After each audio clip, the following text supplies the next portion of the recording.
దినము ఈ రీతిగా ఉపవాస ప్రార్థనల్లో ఆయన నూతన పరుస్తూ వస్తున్నాడు. కాబట్టి పరిశుద్ధాత్మ దేవుడు మన మధ్యలో సంచరిస్తూ ఆయన మాట్లాడినంత కొలదిగా ఈ పూట దేవుని వాక్యపు లోతుల్లోకి ఆత్మైన దేవుడు మనల్ని నడిపించును గాక. గట్టిగా ఆమేన్ చెప్పండి.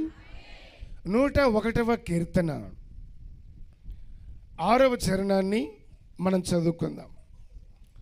101వ కీర్తన 6వ చరణంలో రాయబడిన మాట ఏమిటంటే, నా యొద్ద నివసించినట్లు దేశములో నమ్మకస్తులైనటువంటి వారిని నేను కనిపెట్టుచున్నాను. నిర్దోష మార్గమందు నడుచువారు నాకు పరిచారకులగుదురు. చాలు చూడండి, ఇక్కడ రాయబడినటువంటి మాట ఏమిటంటే, నా యొద్ద నివసించినట్లు దేశములో నమ్మకస్తులైన వారిని నేను కనిపెట్టుచున్నాను. నిర్దోష మార్గమందు నడుచువారు నాకు పరిచారకులగుదురు. దేవుడు మనిషి ఎడలో కోరుకుంటున్నటువంటి ఒక సంగతి,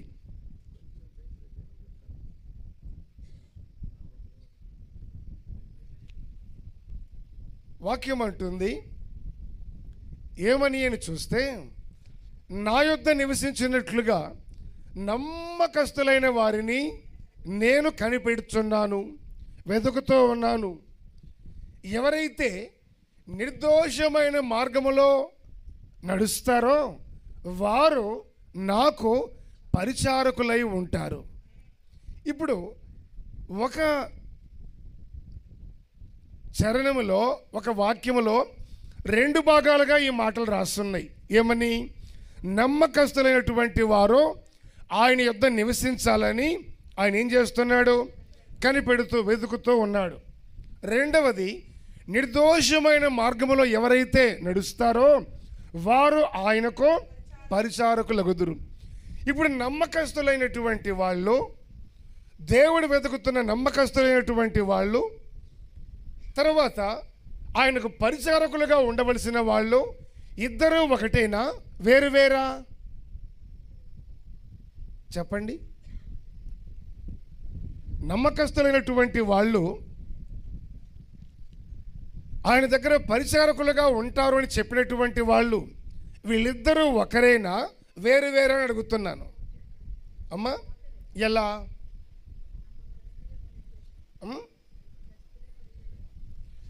వీళ్ళిద్దరూ ఒకరి గురించే మాట్లాడుతున్నాడా, వేరువేరుగా ఉండే సంగతులు చెప్తున్నారా? గమనించండి. నా యొద్ద నివసించినట్లు నాకు నమ్మకంగా ఉండే వాళ్ళని వెతుకుతూ ఉన్నాను. ఎవరైతే నమ్మకస్తులుగా ఉంటారో, నిర్దోషమైన మార్గమందు ఎవరైతే నడుచుకునేటువంటి అనుభవాన్ని కలిగి ఉంటారో వారు ఆయనకు పరిచారకులగుదురు. ఎవరు ఆయనతో ఉంటారో ఆయనతో ఉన్న ప్రతి ఒక్కరూ ఆయనకు పరిచారకులై ఉంటారు. ఆయనతో ఉండని వారు పరిచారకులుగా ఉండలేరు. కారణం ఏంటంటే, ఒక పరిచారకునిగా యేసుక్రీస్తు ఈ లోకానికి వచ్చాడు. ఆయనతో ఉన్నవారికి ఆయన వంటి మనస్సు కలుగుతుంది కనుక అది నమ్మకస్తులైనటువంటి వారుగా ఉండాలని దేవుడు మన విషయమై కోరుకుంటున్నాడు. కాబట్టి దేవుని వాక్యాన్ని గమనిస్తే ఆయన యొద్ద నివసించాలి. ఆయన నమ్మదగిన వాడు కనుక ఎవరు నమ్మకస్తులై ఉంటారో వారు ఆయనతో ఉంటారు. ఎవరు నిర్దోషమైన మార్గంలో నడుస్తూ ఉంటారో, అదే నమ్మకస్తులుగా ఉంటారో వారు ఆయనకు పరిచారకులై ఉంటారు. పరిచారకుడై ఉన్నవాడు నమ్మకస్తుడై ఉండుట ఆవశ్యకం. యేసు ప్రభువుతో ఎవరున్నా, సేవకునిగా నేనున్నా, విశ్వాసులుగా మీరున్నా, ఈ పరిచర్య మనస్సు అనేది క్రీస్తులో నుండి పుట్టింది. కాబట్టి ఆయనతో ఎవరు ఉండగోరుతారో వారు పరిచారకులై, నిర్దోషమైన మార్గంలో నడిచేవాళ్ళై, నమ్మకస్తులై, నిర్దోషులుగా, ఏ విధమైనటువంటి లోపం లేని వారుగా ఉంటారు అని చెప్పి దేవుని యొక్క లేఖనం అంటుంది. ఇందుని గురించి మరొక వాక్యాన్ని చదువుకుందాం. చూడండి, యెషయా గ్రంథము 53వ అధ్యాయము 11వ వాక్యం. యెషయా 53:11. అతడు తనకు కలిగిన వేదనను చూచి తృప్తి నందును. నీతిమంతుడైన నా సేవకుడు జనుల దోషమును భరించి తనకున్న అనుభవ జ్ఞానము చేత అనేకులను నిర్దోషులనుగా చేయును. ఇక్కడ యెషయా ప్రవచిస్తూ రాస్తున్నటువంటి ఈ ప్రవచనపు వాక్కులు ఏమని రాస్తున్నాడంటే, అతడు తనకు కలిగిన వేదనను చూచి సంతోషిస్తాడు, తనకు కలిగినటువంటి వేదనను చూచి ఆనందపడతాడు. నీతిమంతుడైన నా సేవకుడు జనుల దోషమును భరించి తనకున్నటువంటి అనుభవ జ్ఞానము చేత అనేకులుగా ఉన్న దోషులుగా ఉన్న వారిని నిర్దోషులుగా ఆయన తీరుస్తాడని చెప్పి వాక్యం అంటుంది. ఈ రోజున ఎందుకు ఈ ఉపవాస ప్రార్థనలు సంఘానికి, దేవుని సన్నిధికి వచ్చే ప్రతి ఒక్కరికి ఇలాంటి ఉపవాస ప్రార్థనలు ఎందుకు? ఇంతమంది సేవకులు వచ్చి ఇన్ని రకాలుగా దేవుడిచ్చినటువంటి ప్రత్యక్షతను ఉపదేశాన్ని పంచిపెట్టేదానికి కారణం ఏమిటి? ఒక సేవకుడు సంఘాన్ని నా దేవుని ఎదుట నీతిమంతులుగా నిలవబెట్టాలి, ఏ దోషము లేని వారిగా నా దేవుని ఎదుట నిలవబడాలి సంఘము, నాకు ఇచ్చినటువంటి ఆత్మలు అని ఒక సేవకుని హృదయంలో ఎటువంటి ఈ పరితాపము, తాపత్రయము, హృదయంలో ఈ వేదన అనేది ఉంటుందో ఆ సేవకుడు ఎప్పుడో సంఘాన్ని ఏదో ఒక ఉపవాస ప్రార్థనలో, ఏదో ఒక కుటుంబ ప్రార్థనలో, ఏదో ఒక దాని ద్వారా బలపరుస్తూ ప్రజలను దేవుని వాక్యములోనికి నడిపించాలని ఆరాటపడతాడు, దాని కొరకు ప్రయాసపడతాడు. కాబట్టి ఎందుకు ఏ విధము చేతనైనా దేవుని ఎదుట నిర్దోషులుగా తనకున్న అనుభవ జ్ఞానము చేత ప్రజలను నిర్దోషులుగా చేసి దేవుని ఎదుట నిలబెట్టేదానికి ఒక నిజమైన సేవకుడు ఎంతటి వేదన భరించేదానికైనా ముందుకే వస్తాడు కానీ వెనక్కి వెళ్ళాడు. ఈ రోజున రకరకాలుగా గమనించినట్లయితే ఎందరో సేవకులు ప్రాణం పెడుతున్నారు, చంపుతున్నా, సువార్త విషయంలో ప్రాణాలు తీస్తున్నా, ఎటువంటి మరణపు అనుభవాలు ఎదురైనా భయపడి పారిపోయినటువంటి దాఖలాలు ఒకరి జీవితంలో కూడా కంటి కనపడట్లేదు. కారణం, నేను చచ్చినా సరే ఏ విధము చేతనైనా నా పరిచర్య ద్వారా లేదా నాకు ఇచ్చినటువంటి ఆత్మలు నా దేవుని ఎదుట నిలబడి తీరాలి, నిర్దోషులుగా మారాలి. అందుకో ఎంత వేదనైనా సరే నేను భరిస్తానని సేవకుడు వేదన పడుతూ ఉంటే, ఈ వేదన చూసినటువంటి దేవుడు నా బిడ్డల కోసము, నా ఎదుటికి తీసుకొచ్చేదాని కోసము ఎంత ప్రయాసపడుతున్నావయ్యా దైవజనుడు అని చూసి ఈ వేదనను బట్టి ఇంపైన సువాసనను ఆగ్రహించినట్లుగా తండ్రి అయిన దేవుడు సంతోషపడుతున్నాడు. చప్పట్లు కొట్టండి గట్టిగా, దేవునికి మహిమ కలుగును గాక. కనుక నీ కొరకు నిన్ను క్రీస్తు యేసునందు నూతన పరిచేదాని కొరకు ఎంత వేదనైనా సేవకుడు ఆనందంగా భరిస్తాడు. కానీ క్రీస్తులో ఒక నూతనత్వాన్ని పొందలేని నీ బలహీనత దైవజనుడికి కనబడినప్పుడు పొరపాటున దైవజనుడు దాన్ని సహించలేడు.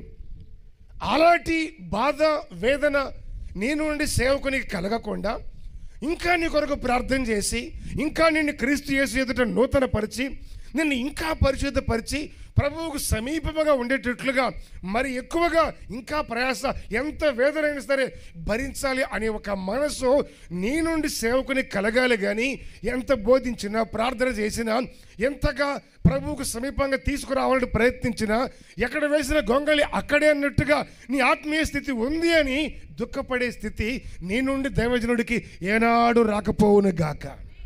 ఆ ఆత్మ సంబంధమైన ఆ స్వభావము నీలో ఎప్పుడు నిలవనిచ్చి దాన్ని నీవు కాపాడుకోగలుగుతావో అప్పుడు ఓ ఉన్నతమైనటువంటి అనుభవాన్ని నీవు చవి చూస్తావు. సేవకునికి ఎందుకని ఇంతటి వేదన? సేవకునికి ఎందుకని ఇంతటి ప్రయాస? సేవకుడు నిర్దోషమైన మార్గంలో సంఘాన్ని నిలవబెట్టాలని ఎందుకొరకు ఇంత శ్రమ, వేదన భరిస్తున్నాడు అంటే దేవుని వాక్యం చెబుతున్న మాట. రోమా పత్రిక 4వ అధ్యాయం 8వ వాక్యాన్ని చదువుకుందాం. చూడండి, రోమా 4:8. ప్రభువు చేత నిర్దోషి అని ఎంచబడిన వాడు ధన్యుడు కనుక సంఘము నాకు ఇచ్చినటువంటి ఆత్మలు, విశ్వాసులు ఎవరైనా సరే నా దేవుని ఎదుట నిర్దోషులుగా నిలవబడాలి అనేటువంటి ఒక ఆశతో సేవకుడు ఎంతటి వేదన పడేదానికైనా, ఎంత ఖర్చు పెట్టేదానికైనా, ఎంత శ్రమ అనుభవించేదానికైనా వెనుకాడక త్వరపడి ముందుకే వస్తున్నాడు. ఎందుకో ప్రభువు చేత నిర్దోషి అని ఎంచబడిన వాడు ధన్యుడు. ప్రభుతో నిర్దోషిని ఎంచబడిన వాడు ధన్యుడు. దేవుని ద్వారా ఆ మాటను, సాక్ష్యాన్ని పొందినవాడు ధన్యుడు. కనుక నిర్దోషులుగా ఉండాలని ఒక ఆశతోటి సేవకుడు ప్రయాసపడుతూ ఆయన ఏం చేస్తున్నాడు? సంఘాన్ని క్రీస్తు యేసు ఎదుట ఏ దోషము లేని నిర్దోషమైనదిగా ఉండాలని సంఘం కొరకు ఆయన ప్రయాసపడుతున్నాడు. చూడండి,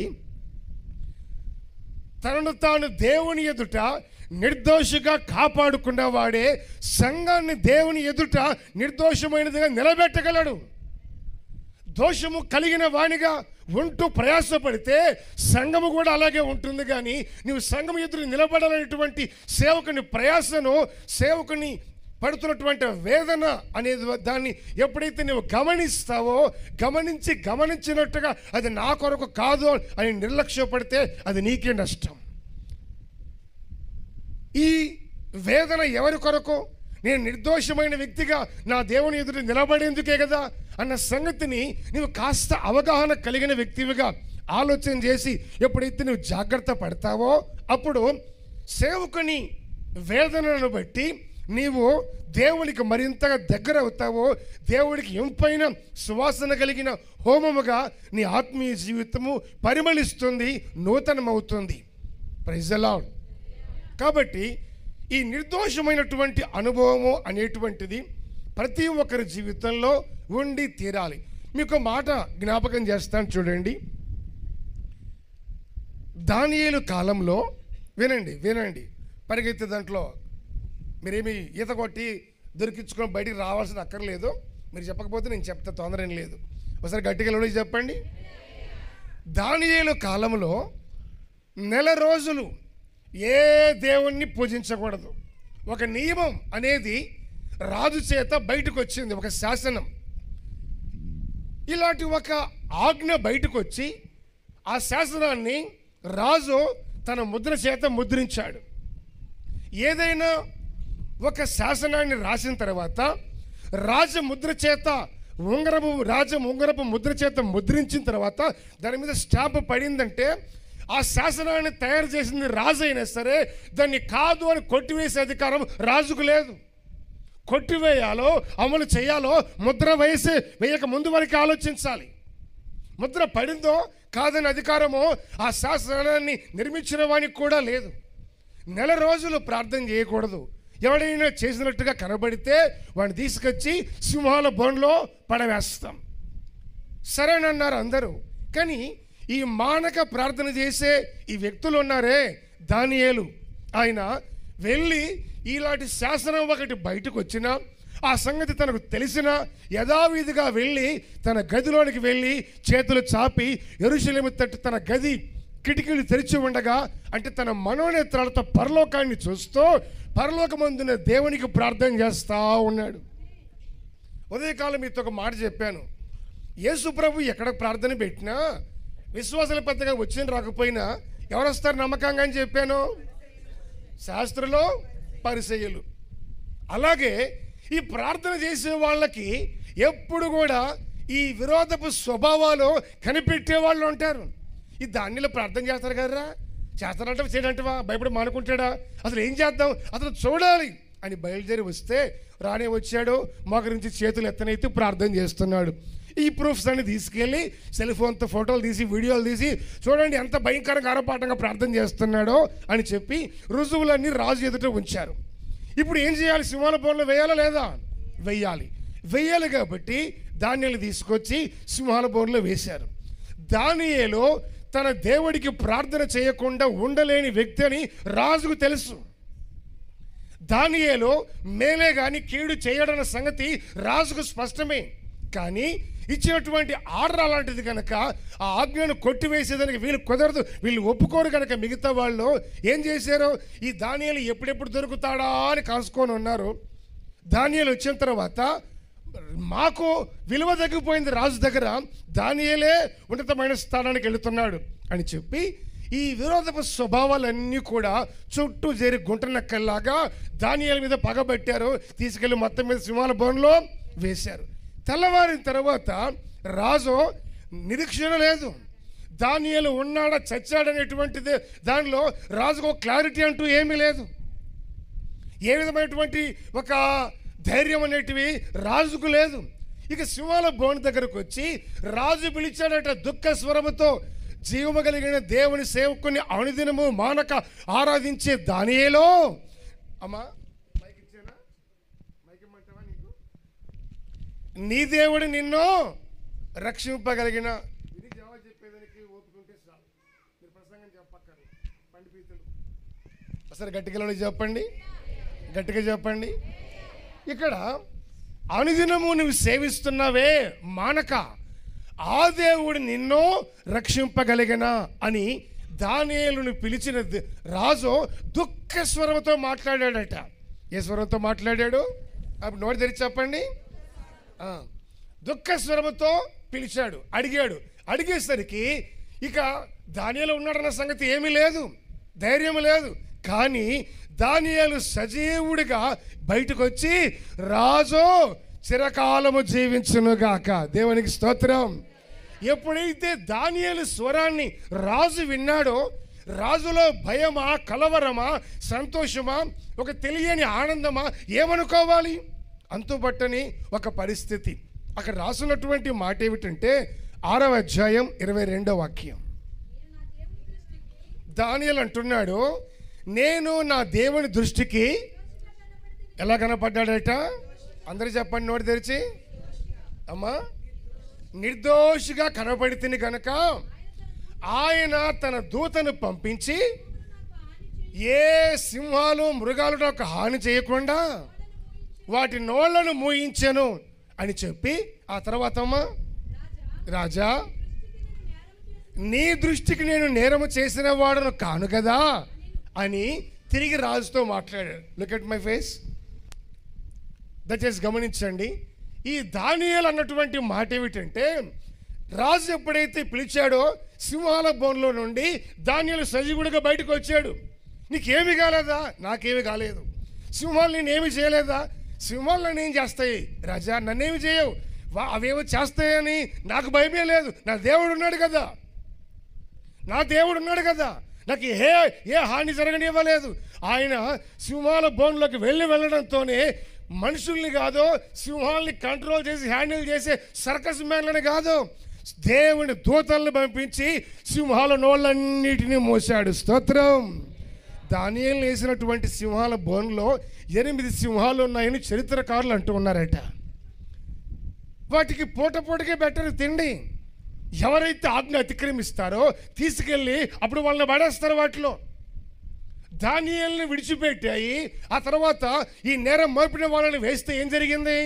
ఎముకలను సైతము పగుల గోరికి పొడి చేసి పిండి చేసి పెట్టాయంట.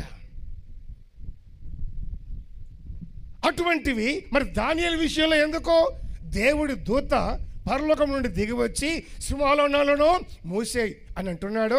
రాజా నీ దృష్టికి నేను చదవమని చెప్పమ్మా. నీ దృష్టికి నేను అమ్మా, నువ్వు 3 రకాల మాటలు చెప్తున్నావు పెద్దక్క. నేను నా దేవుని దృష్టికి నిర్దోషినిగా కనబడుతుంది కనుక. దోషమా నిర్దోషమా మీ ప్రొనౌన్సియేషన్ కరెక్ట్గా లేదు. అదే వదిలిపెట్టేస్తాను. నేను నా దేవుడి దృష్టికి ఎలా కనపడ్డాడట? నిర్దోషిగా కనపడ్డాడు. ఆ రాజుతో ఏమంటున్నాడు? నేను నీ దృష్టికి,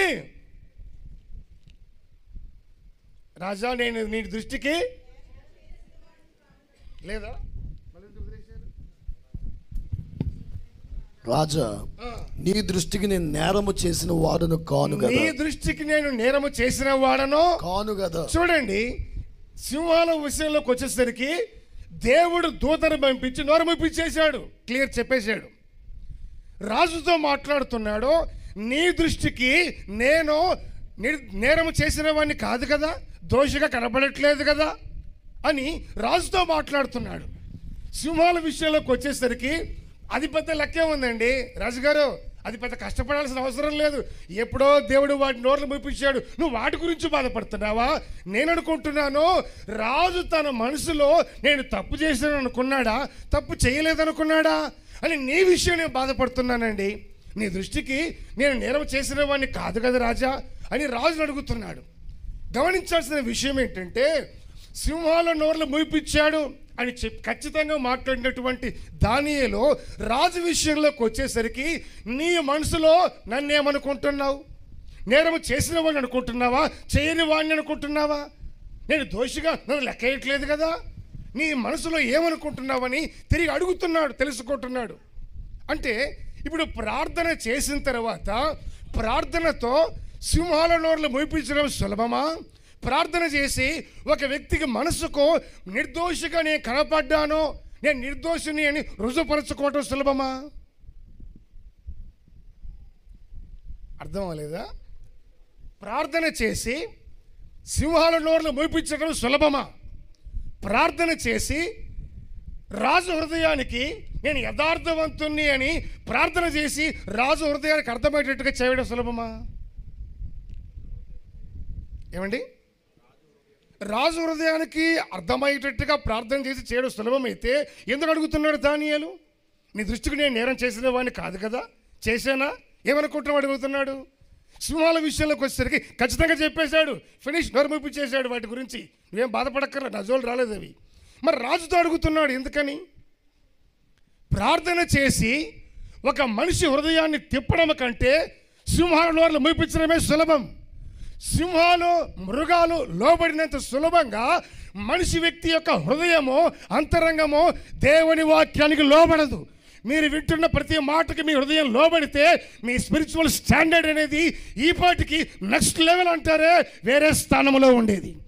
ప్రభువుని, పరలోక రాజ్యాన్ని కళ్ళారా చూసే అనుభవాలు సంపాదించుకొని ఉండేవాళ్ళు. మీరు ఆమెను చెప్పింటే బాగుండు. ఆయన నెమ్మదిగా చెప్పండి, ఉపవాసం ఉన్నారు కదండి, బలహీనలు అయిపోతారు. పూట పూటకి అదే. మరి మీ నోర్లు ఎవరు మూసారు నాకు అర్థం కావట్లా. ఆ నోర్లు అంటే మూపించాలి కాబట్టి దేవుడి దూతలు వచ్చి మూసేశారు. మరి స్తోత్రం చెప్పేదానికి కూడా మీరు నోరు రావట్లేదంటే మీ నోర్లు ఎవరు మూసారు? తర్వాత అడిగి తెలుసుకుందరు. కానీ మనిషి హృదయము సులభంగా లోబడదు. ఇప్పుడు నోవహు సువార్త సేవ చేశాడు 120 years, 120 సంవత్సరాల ఆయన సువార్త సేవలో తన కుటుంబం కాక ఒక్క ఆత్మ రక్షించబడలేదు, ఈ పాస్టర్ గారి ఫ్యామిలీ తప్ప. 120 సంవత్సరాలు సేవ చేశాడు. నోవహు సేవ చేసి సువార్త చెప్పింది మనుషులకా, జంతువులు, మృగాలకు, పక్షులకా? వీటికి వెంటనే జవాబు చెప్పండి. వీటికైనా మనుషులకి. ఓడలోనికి మనుషులు వచ్చారా, జంతువులు, మృగాలు, పక్షులు వచ్చాయా? అంటే ఏ హృదయాన్ని మార్చడం సులభము? అందుకని ఇక్కడ దేవుడు దూతను పంపించి నోరు పంపించాడు సింహాల నోరులని. మరి నీవేమనుకుంటున్నావయ్యా నా గురించి? నీ దృష్టికి నేను నేరం చేసినవన్నీ కాదు కదా, మరి లేకపోతే నేరస్తునిగా నన్ను లెక్కేసావా అని అడుగుతున్నాడు. కాబట్టి ఎందుకు అంటే సింహాల నోర్లు మూపించటము దేవుడి ఆధీనములో ఉంది, మనసును తిప్పుకోవడము మనిషి ఆధీనంలో ఉంది. అంటే మానవుని ఆధీనములో లేనివి దైవాధీనములో ఉంటాయి, మనిషి ఆధీనములో ఉండనివి దైవాధీనములో ఉంటాయి. ఒక వ్యక్తి ఎప్పుడు దైవాధీనములో ఉంటాడో లోబడిన సమస్తాన్ని దేవుడు మనిషి ఆధీనములో ఉంచుతాడు. ఇప్పుడు నువ్వు ఎవరి ఆధీనంలో ఉన్నావు? ఎవరి స్వాధీనంలో నీవు ఉన్నావు? ఎలాంటి అనుభవాల మధ్యలో నీవు ఉంటూ ఉన్నావు? కనుక ఒకసారి నీ వ్యక్తిగత ఆత్మీయతను పరీక్షించి తడివి వెతుకున్నట్లుగా నీవు నూతన పరుచుకోవటం అనేది ఎంతైనా అవసరం. సింహాల గురించి నాకు పెద్ద బాధ లేదండి. ఏమనుకున్నావో నీవు నా గురించి, నన్ను దోషిగా ఎంచావో నిర్దోషిగా ఎంచావో అని చెప్పి సింహాల బోన్లో ఉన్న రాత్రి అంతా ఇదే కలవరం. నాకు వీటి గురించి పెద్ద బాధ లేదు, నా దేవుడు ఉన్నాడు. హృదయము లోబడదు అన్ని లోబడినట్లుగా. అందుకే అది ఘోరమైన వ్యాధి కలిగింది, మోసకరమైంది. మోసపు మాటలో ఎన్నైనా బోధిస్తుంది, ఆత్మీయతలోకి రాకుండా నీ అంతరంగమే నిన్ను వెనక్కి లాగుతుంది. కాబట్టి నీ ఆత్మీయతలో ముందుకు వెళ్లకుండా నిన్ను ఆపుతున్నటువంటి ఆ ప్రత్యామ్నాయపు ఆ స్వభావము ఎక్కడి నుండి వచ్చింది, ఎవరి వలన కలిగింది అన్న సంగతిని దేవుని వెంబడించే వ్యక్తివిగా నీవు గ్రహించుకోవాలి. నిన్ను గురించి నీవు, దేవునికి మహిమ కలుగునగాక, నిన్ను గురించి నీవే గ్రహించుకోవాలి. ఎప్పుడైతే అలాంటి ఒక అనుభవం నీలో కలుగుతుందో నీవు విన్నటువంటి ఏ ఒక్క మాట కూడా వ్యర్థమైపోకుండా నీ హృదయంలో విత్తబడి అది ఎదిగి 30-60 కాదు, విస్తారమైన ఫలాలు ఫలించేటట్లుగా నీ కొరకు అది ఉపయోగపడుతుంది. గట్టిగా ఆమేన్ చెప్పండి, గట్టిగా చెప్పండి అందరూ. కాబట్టి నువ్వు ఎప్పుడు దేవుడి ఆధీనంలోకి వస్తావో, దేవుని వాక్యము చేత ఎప్పుడు నువ్వు హ్యాండిల్ చేయబడతావో, వాక్యానికి సులభంగా మృదువుగా ఎప్పుడు లోబడతావో, నీకు నీ సమస్యలు ఏ విషయాల గురించి నువ్వు బాధపడుతున్నావో అవన్నీ సులభంగా నీకు లోబడేటట్లుగా దేవుడు కృపణిస్తాడు. కొంతమంది వాళ్ళు లోబడరు కానీ మిగతా వాళ్ళందరూ వాళ్ళకి లోబడాలని కోరుకుంటారు. వాళ్ళు ఏమి చేయరు కానీ మిగతా వాళ్ళందరూ చేయాలని కోరుకుంటారు. మొదట నీవు, ఆ తర్వాత మిగిలింది. కాబట్టి దేవుని వాక్యాన్ని మనం గమనిస్తే మరొక మాటను మీ జ్ఞాపకం చేస్తా. అపోస్తుల కార్యముల గ్రంథము 24వ అధ్యాయం 16వ వాక్యం. అపోస్తులు 24:16. నేను దేవుని ఎడలను మనుషుల ఎడలను ఎల్లప్పుడు నా మనస్సాక్షి, నేను దేవుని ఎడలను మనుషుల ఎడలను ఎల్లప్పుడు నా మనస్సాక్షి నిర్దోషమైనదిగా ఉండినట్లు అభ్యాసము చేసుకొనుచున్నాను. నేను మనుషుల ఎడల దేవుని ఎడల నా మనస్సాక్షి, నా అంతరంగాన్ని, దానియేలు ఏ విధంగా నిర్దోషిగా ఉన్నాడో, ప్రభు చేత నిర్దోషం ఎంచబడిన వాడు ధన్యుడు కనుక నేను కూడా ఇటు దేవుని ఎడల ఇటు మనుషుల ఎడల నా హృదయమో దోషము లేనిదిగా నిర్దోషమైనదిగా ఉండేటట్లుగా నేను ఏం చేస్తున్నాను అంటున్నాడు? అభ్యాసం, ప్రాక్టీస్.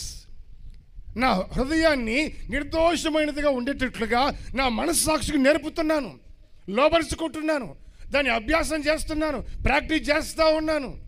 ఈ ప్రాక్టీస్ అనేది లేకపోతే, అభ్యసించటం, నేర్చుకునే మనసు లేకపోతే నువ్వు నేర్చుకునేటువంటి దానిలో దేనిలో ఒక పరిపూర్ణతకు నీవు రాలేవు. డాక్టర్ అంటాడు ఎలా కొయ్యాలి, ఎలా కత్తిరించాలి, ఎలా కుట్లేయాలి నేర్చుకుంటాడు.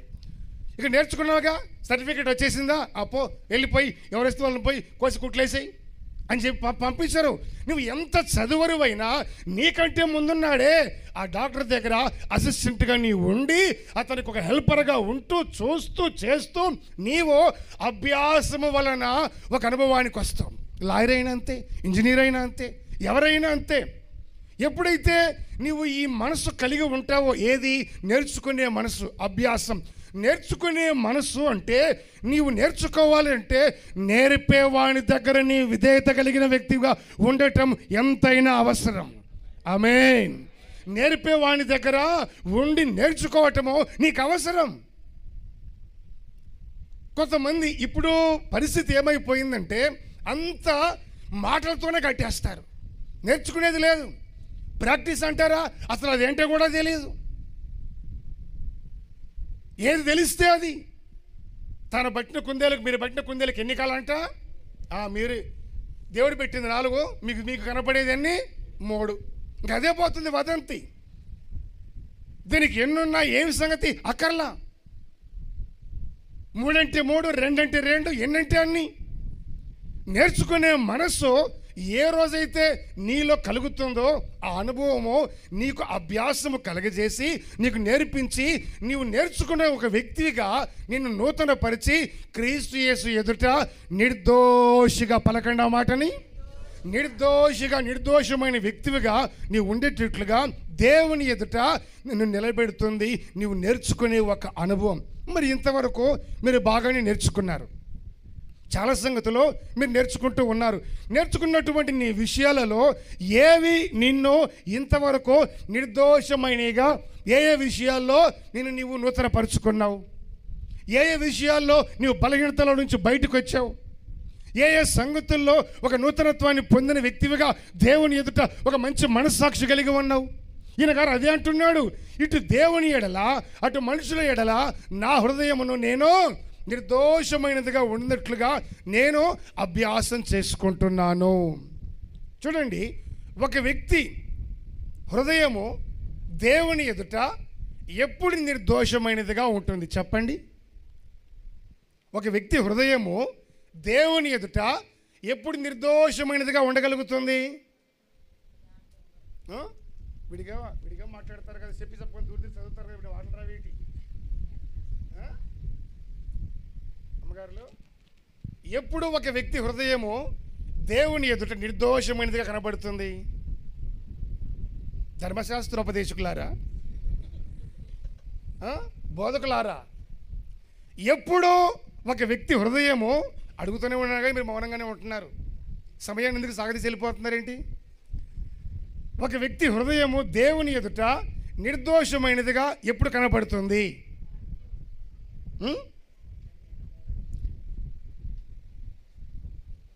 నాదే లేదు నీకేం చెప్పమంటారంటారా? ఒక మనిషి ప్రార్థన చేసినప్పుడా, శాతపడి చేసినప్పుడు ఏం చెప్పాల, కొసపెడుతున్నట్టు మాట్లాడుతున్నారు. ఉపవాసం కదండి, న్యాయమేలే.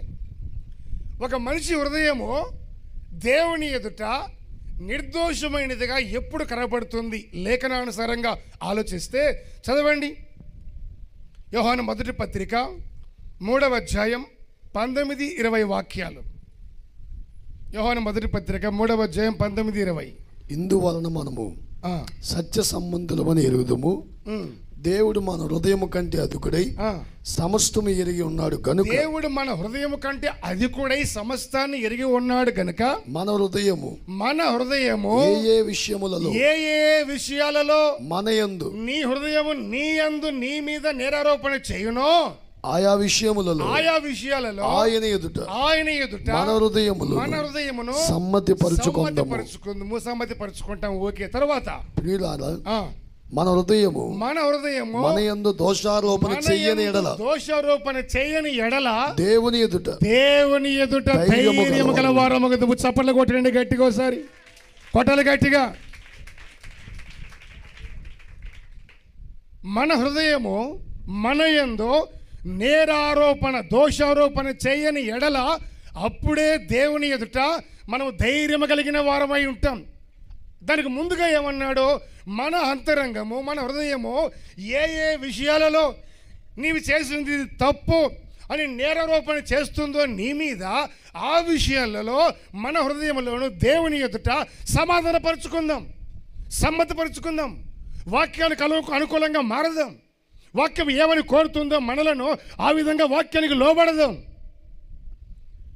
మన హృదయము మన యందు దోషారోపణ చేయని ఎడల అప్పుడు మనము దేవుని ఎదుట ధైర్యం కలిగిన వారముగా మనము ఉండగలుగుతాం అని వాక్యం చదువుకున్నాం. చూడండి, మనం ఏదైనా పొరపాటు చేసామనుకోండి, ఏదైనా తప్పు చేసాం, మనం ఏదైనా చిన్న చితక తప్పు పొరపాటు ఏదైనా చేస్తే నువ్వు తప్పు చేసావు అని అన్ని విషయాల్లో నిజంగా మన హృదయం ఖచ్చితంగా నిరారోపణ చేస్తుందంటారా? మీరు దేనికి బలకట్ల 60 మొక్కలు చదవడం తప్పితే దేనికి బలకట్ల? మీరు చెప్పండి. మన హృదయము అన్ని విషయాల్లో నిరారోపణ చేస్తుందా? చేస్తే ఏ విషయాలు చేస్తుంది? మీకు చేసింది చెప్పండి.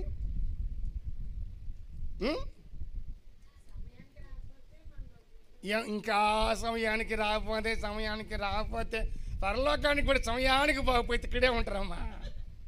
ఇంకా సమయమేనా? అది పెద్దవాళ్ళ శిక్షణ ట్రైనింగ్ కదా. మీ మనవాళ్ళ పిల్లలకి మనవాళ్ళకి ఇచ్చారంటే ఓకే సిలబస్, మీరు కూడానా ఇంకా అరిగిపోయిన సీడీ లాగా ఇంకా సమయం ఇంకా దాంట్లో మనం ఉండకూడదు కదా. సరే, నిరారోపణ చేసింది ఓకే, సమ్మతిపరుచుకున్నారు, పోనీ వస్తున్నారా? మీరు అన్నట్టే ఆ సిలబస్లోకి వస్తా కాసేపు. వస్తున్నారా? నిరారోపణ చేస్తుంది, వస్తున్నారా? మరి నిరారోపణ చేస్తుంది అన్నారుగా, సహోదరులు కూడా అదే మాట చెప్పారుగా. ఏమండి, కనీసము ఈ బేసిక్ లెసన్లోనే నువ్వు ఒక సమ్మతిపరుచుకునే అనుభవానికి రాకపోతే ఇక పెద్ద పెద్ద సంగతుల్లో ఏం నేర్చుకుంటారు? ఏ సమ్మతిపరుచుకుంటారు? ఏ హృదయమైనా, ముందుగానే చెప్పాను, మృగాలు లోబడినట్లుగా హృదయాలు లోబడవు. వాటిని సమ్మతిపరచటము, హృదయాన్ని సమ్మతిపరచటము అంత సులభమైనది కాదు. మనం ఏ విధంగా ఉన్నా నువ్వు కరెక్ట్, నువ్వు చేసిందే కరెక్ట్, నువ్వు మాట్లాడిందే కరెక్ట్, నువ్వు ఆలస్యంగా పోతే నీకు ఎన్ని పనులు ఉన్నాయో నీకు తెలుసు, వాళ్ళకి తెలుసా, ఇదే కరెక్ట్. మనం ఏం చేసినా మన హృదయం మనకు నిరారోపణ చేస్తే మన పద్ధతి వేరుగా ఉండేది, మన క్రియలు వేరుగా ఉండేటివి, మన మాట మారేది. అన్ని విధాలుగా ఓ నూతనత్వాన్ని మనల్ని చూసే ప్రతి వారికి మనలో నుండి కనపరచగలిగే వాళ్ళం. ఆ అనుభవం లేదు అంటే నిరారోపణ చేసే అనుభవం అనేది కోల్పోయామని అర్థం. మన హృదయము మన యందు నిరారోపణ చేసినప్పుడే దేవుని ఎదుట నిలబడేదానికి మనకు ధైర్యం వస్తుంది. ఈ నిరారోపణ చేసే అనుభవము ప్రతి ఒక్కరి జీవితంలో అన్ని విషయాల్లో, ఎంత పెద్ద భక్తులైనా కూడా, ఎంత సీనియర్లైనా కూడా ఈ అనుభవం అందరిలో కనపడడం అనేది చాలా అరుదు. ఒక విషయంలో సరి చేసుకున్నారంటే సరి చేసుకునే సంగతులు పెద్ద లిస్టే ఉంటాయి. నిరారోపణ చేయకుండా ఉండగలిగినటువంటి అంతటి అనుభవాన్ని ఒక వ్యక్తి సంపాదిస్తే అది మాటతో కాదు, దాని క్రియలతో కూడా అభ్యాసం అనేది బయటికి మనల్ని చూస్తున్నటువంటి వాళ్ళకి ఏమవుతుంది? తేటగా కనబడుతుంది. సరే, ఇప్పుడు దేవుని ఎదుట మంచి మనస్సాక్షిని, దోషారోపణ చేయని హృదయాన్ని కోల్పోయిన వాళ్ళెవరు? దోషారోపణ చేసే మనసు లేకుండా బ్రతికిన వాళ్ళెవరు? ఏమో నాకేం తెలుసు అంటారా? దేవుని ఎదుట ఒక మంచి మనస్సాక్షి లేకుండా ఉన్నవాళ్ళు ఎవరు? అదో రకంగా ఒక్కొక్కరు టైప్లో చూస్తున్నారు. ఏం చేయాలి అర్థం కావట్లా. ఇటు చూడటమే కొద్దిగా నయ్యం, ఎందుకంటే ఆ కత్తుల కంటే ఈ కత్తులకు మరీ పదును ఎక్కువ ఉన్నట్టుంది. దేవుని ఎదుట మనస్సాక్షి లేకుండా బతికిన వాళ్ళు ఎవరు? హృదయం దోషారోపణ చేసిందా చేయలేదా, చేసినట్టు కూడా కనపడకుండా బతికిన వాళ్ళు లేరా? చరిత్రలో ఎంతమంది, చాలామంది ఉన్నారు. ఎవరున్నారు? సౌలు ఉన్నాడు. ఇంకా మనసాక్షి కూడా లేదు సౌలుకి. రోషం ఒకటి ఉంది. ఏమనుకుంటున్నారా నన్ను అంటాడు, కానీ సావుకైనా తెగిస్తాడు, కానీ రాజైనటువంటి అహముతో చచ్చేదానికైనా ఇష్టపడతాడు, కానీ దేవుని వాక్యానికి, సేవకుని మాటకు లోబడేదానికి ఇష్టపడలేదు. ఫరో లోబడ్డాడు, యోసేపుకి అప్పగించుకున్నాడు, మొత్తాన్ని కాపాడుకున్నాడు. లోబడే మనసు లేకుండా తన మనసును అనుసరించి నడుచుకున్నాడు, సమస్తాన్ని కోల్పోయి తను కూడా కోల్పోయాడు సౌలు. ఇంకా మారు మనసు పొందని యవనస్తుడైన ధనవంతుడు, లోబడే మనసు లేదు, కోల్పోయాడు, నష్టపోయారు. అననీయ సప్పీరాలు వాళ్ళ పాస్టర్ గారు ఎవరండి? వాళ్ళు ఎప్పటి నుంచి విశ్వాసులు అండి ఆ సంఘంలో? మనస్సాక్షి లేదు, అందరికంటే సీనియర్లు వాళ్ళు, కోల్పోయారు. కానీ కొందరు ఉన్నారు, జక్కయ్య, పాపాత్మురాలైన స్త్రీ, దరిద్రుడైన లాజరు, వీళ్ళందరూ అంబానీకి అదానికి చుట్టాలేం కాదు కానండి. దేవుని ఎదుట మనస్సాక్షిని కాపాడుకోగలిగినందువల్ల చరిత్రలో నిలబడి చచ్చిపోయి వాళ్ళ జీవితాలు ముగిసిపోయినా సజీవులుగా మన మధ్యలో బ్రతికి వారిని బట్టి అనేకులకు మారు మనసు పంచి పెడుతున్నారు. చప్పట్లు కొడదాం గట్టిగా, గట్టిగా. ఈరోజు ఇలాంటి అనుభవాలలో నీలో ఉన్న సజీవమైన సంగతులెన్ని? అంటే దేవుని ఎదుట నిర్దోషమైనవిగా నీ మనస్సాక్షిని కాపాడుకున్న సంగతులెన్ని? అలాంటివి ఎన్నున్నాయి నీలో ఉన్నాయని నువ్వంటే ఉన్నాయి అని నీ ఎదుటి వాళ్ళు ఎన్నిటిని అంగీకరించగలరు, ఎన్ని ఒప్పుకోగలరు? అవి దేవుడు కూడా ఓకే అనగలడా? ఆయన దేవుని ఎదుట, అటో మనుషుల ఎదుట. గనుక మనము ఏదనుకుంటే అది, ఏది చేయాలనుకుంటే అది, దాంట్లోనే ఉంటూ ఆ మూర్ఖత్వపు అజ్ఞానపు దశలోనే కొనసాగుతూ నేను యథార్థవంతున్నే, నేను బాగానే ఉన్నాను, నా యందు ఏ దోషము లేదు అని అనుకుంటే నీ భక్తిని, నీ ఆత్మీయతను నీవే మోసపుచ్చుకుంటున్నావు, పరలోకానికి మరి కాస్త దూరం అయిపోతున్నావు అన్న సంగతిని మొదటిగా గుర్తించి నీ మనస్సాక్షిని ఎప్పుడైతే నీవు కాపాడుకుంటావో, ఈ మనస్సాక్షి ఎందుకని లోబడదు? ఎందుకని దేవుని ఎదుట ఉన్నది ఉన్నట్టుగా అన్ని విషయాల్లో ఒప్పుకోదు? ఒకటి ఒప్పుకుంటే మిగతావన్నీ కప్పుకుంటుంది అంతరంగం. ఎందుకని? ఒక వాక్యాన్ని చదవండి. కొరింథీ మొదటి పత్రిక 4వ అధ్యాయం 4వ వాక్యం. కొరింథీ 4:4. నా యందు నాకు ఏ దోషము కానరాదో అయినను ఇందువలన నీతిమంతునిగా నేను ఎంచబడను, నన్ను విమర్శించువాడు ప్రభువే. చూడండి, ఎందుకని మనస్సాక్షి నిరారోపణ చేయట్లేదు? ఆత్మీయ జీవితంలో ఎటువంటి బలహీనతలున్నా, ఎటువంటి వెనుకబడిన అనుభవ పరిస్థితుల్లో ఎదురైనా, సమయానికి రాలేని పరిస్థితుల్లో ఇంకా అదే బలహీనతలో ఉన్నామని మీరు అంటున్నారే, అయినా సరే మేము దేవుని ఎదుట నిర్దోషులుగా ఉన్నాము, మా మనస్సాక్షి నిరారోపణ చేస్తుందని ఇరువురు ఒప్పుకున్నారు కదా. మరి ఒప్పుకున్నప్పుడు, నిరారోపణ చేసినప్పుడు ఆ లోపాన్ని సరిదిద్దుకునేటట్లుగా నీవు దేవుడి సన్నిధికి వచ్చే విషయంలోనే నమ్మకము యథార్థత లేకపోతే నువ్వు దేవుని రాజ్యానికి ఏ విధంగా నువ్వు నమ్మకంగా అదే సమయానికి నిర్దోషమైన వ్యక్తిగా రాగలవు? నిరారోపణ చేస్తున్న అనుభవం నీలో ఉండి ఉన్నట్లయితే సరి చేయబడాలి కదా. అయినా కూడా మనస్సాక్షి నిరారోపణ చేస్తుంది అంటున్నారు, అయినా అతన్ని సరి చేసుకొని సమయానికి దేవుడితో ఉండే అనుభవాలు లేవు. ఎందుకని? ఈయన చెప్తున్నాడు జవాబు, నా యందు నాకు ఏ దోషమో కానరాదు. నేను ఏం చేసినా అది నాకు కరెక్ట్గానే ఉంటుంది. ఎస్, నేను ఇంతే. ఆ మాట ఏంటి? నా మాట ఇంతే. ఆ పద్ధతి నా పద్ధతి ఇంతే అని వక్కానిచ్చి మాట్లాడతారో, నొక్కి నొక్కి చెప్తారో, ఎంతకైనా తెగిస్తారో, అవసరమైతే తెంచుకునేదానికి తెగబడతారు. కానీ దాన్ని సరిచేసుకొని నూతన పరుచుకొని దేవుడితో మనసు కలిసి ఉండేదానికి, హృదయానికి లోబడే స్వభావాన్ని మాత్రము అభ్యాసం మర్చిపోకూడదు. ఆ నేర్పించే ఆ అనుభవాన్ని మాత్రం సంపాదించుకోవట్ల. కారణము ఇది, నా యందు నాకు ఏ దోషము కానరాదండి. నేను ఏం చేసినా, ఎప్పుడు వచ్చినా, ఎలాగున్నా, సేవకుని మాటకు విధేయత కలిగినా, అవిధేయత చూపించినా, ఇంట్లో ప్రార్థన చేసినా చేయకపోయినా, నమ్మకంగా ఉన్నా ఉండకపోయినా, ఎలాగున్నా సరే నా యందు నాకు ఏ దోషమో కానరాదు. మరి నా యందు నాకు ఏ దోషము కానరావట్లేదు, నా మనస్సాక్షి నిరారోపణ చేస్తే కదా, చేయట్లేదే అని నువ్వు అనుకోవచ్చు. అందువలన నీ మనస్సాక్షి నిరారోపణ చేయకపోయినా, నీ మీద నీకు దోషము లేకపోయినా, ఇందువలన నీవు దేవుడి దగ్గర నీతిమంతునిగా తీర్చబడవు. దేవుని ఎదుట నీతిమంతునిగా తీర్చబడవు. విమర్శించువాడు దేవుడే ఒకరోజు విమర్శిస్తాడు. దేవుడి వరకు ఎందుకండి? శేబాదేశపురాన్ని విమర్శిస్తానని చెప్పలా? అలా చెప్పిన వాళ్ళు కొందరు ఉన్నారు కదా. భూమి అంతాల నుండి వచ్చానండి సొలొమోను జ్ఞానం వినేదానికి. మరి మందిరం చుట్టుపక్కలే ఉండి దేవుడి జ్ఞానం వినేదానికి వీళ్ళు రారే, ఎలా వెళ్తారు పరలోకానికి, నువ్వు ఎట్లా పర్మిషన్ ఇస్తావు అని హడావుడిగా వచ్చి దక్షిణ దేశపు రా నిలబడుతుందట దేవుడికి మనుషులకి మధ్యలో.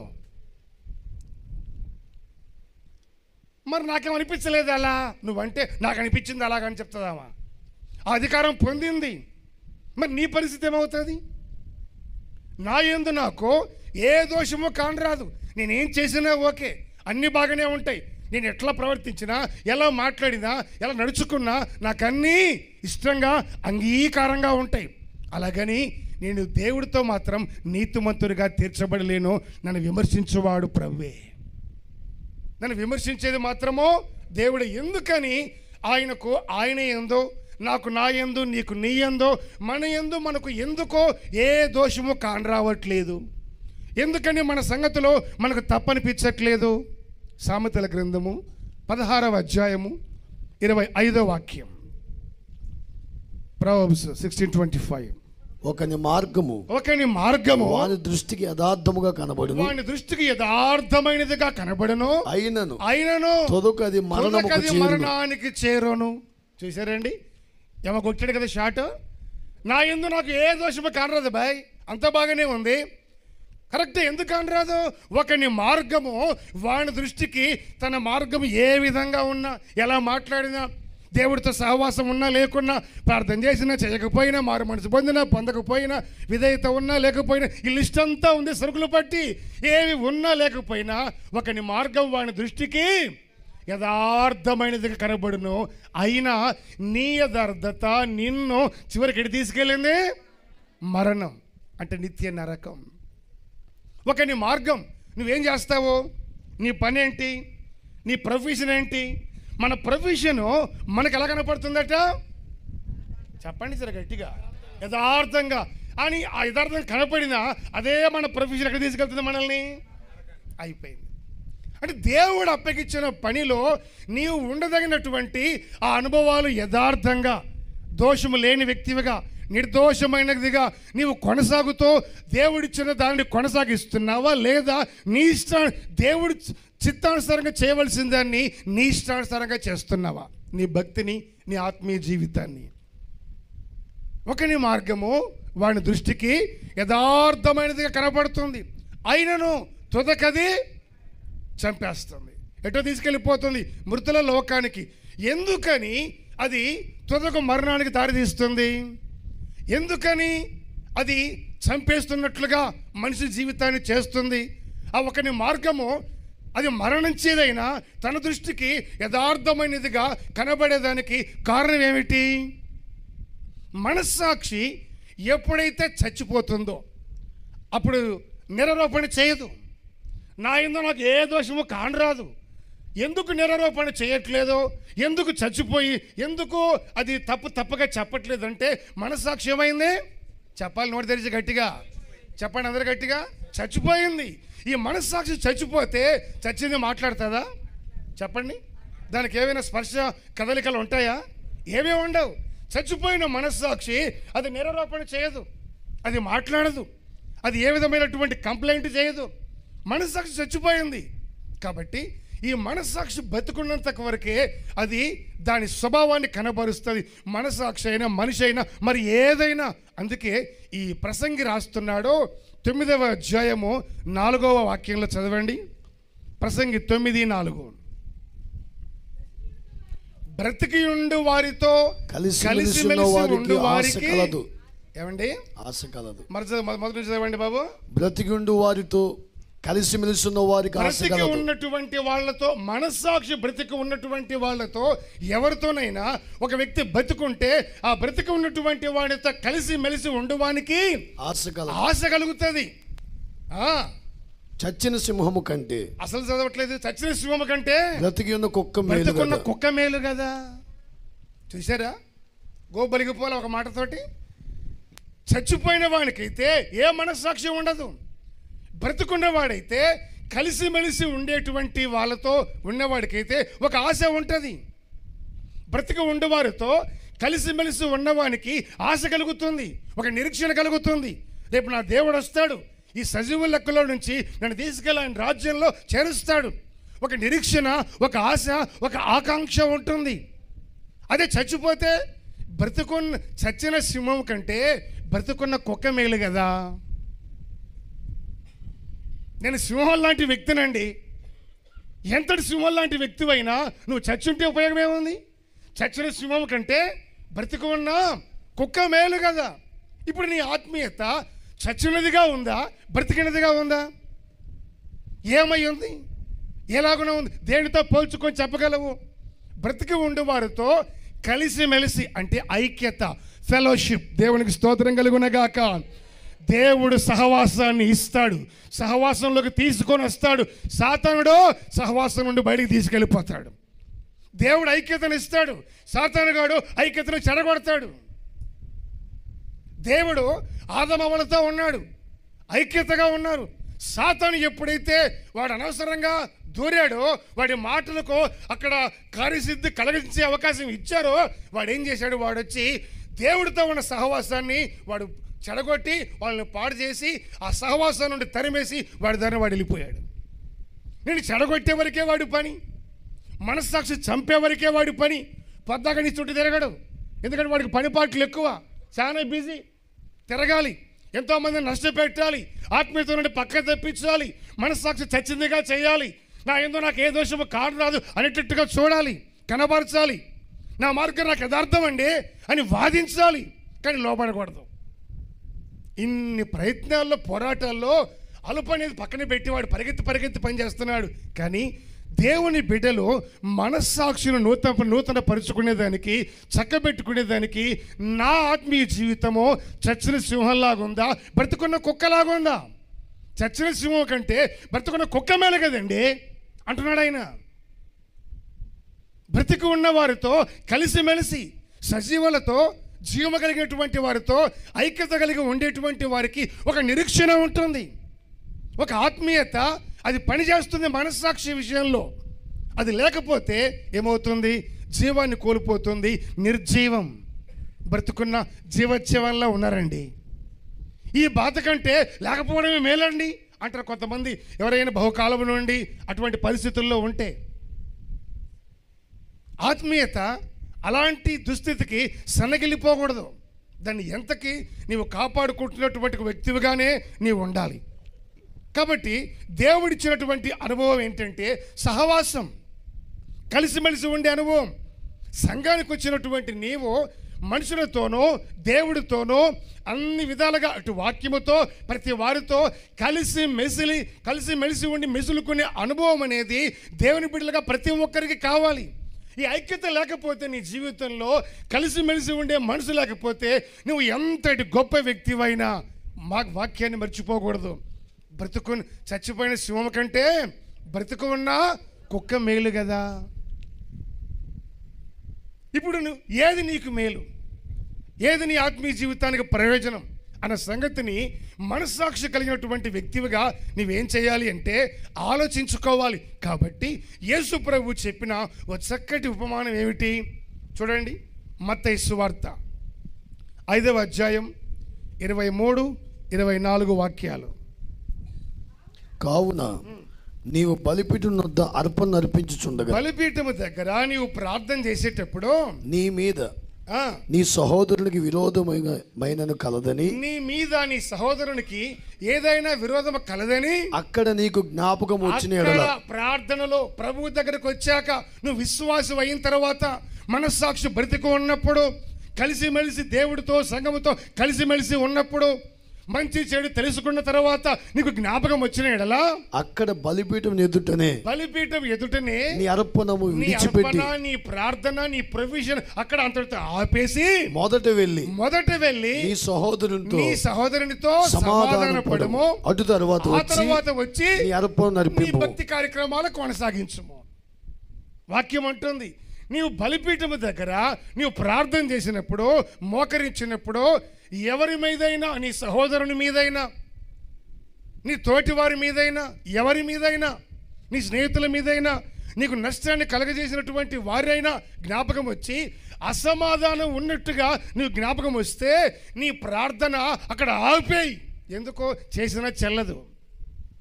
నాకు ఓకే అనిపిస్తుందండి, నీకు కాదు. ప్రభు చేత నిర్దోషాన్ని ఎంచబడిన వాడో ధన్యుడు కనుక అక్కడి నుంచి రావాలి సర్టిఫికేట్. విరోధం ఏదైనా ఉందని నీ జ్ఞాపకం వస్తే నీ అర్పణ మొదట నీవు అక్కడ ఆపేసి మొదట వెళ్ళి ఏం చేయాలి? సమాధాన పడాలి. ఆ తర్వాత వచ్చి అర్పణమును దేవుడికి నీ ఆత్మీయ జీవితాన్ని కొనసాగించాలి. ఎందుకని సమాధాన పడాలి చెప్పండి? మొదట అర్పణ ఆపేసి నీ పని, నీ ప్రొఫెషన్ అక్కడ ఆపేసి మొదట వెళ్ళి సమాధాన పడు. ఆ తర్వాత వచ్చి మరలా దేవుడితో సహవాసం చేయి. ఎందుకు చెప్పినట్టు? అదేంటి అట్టయిపోయారు?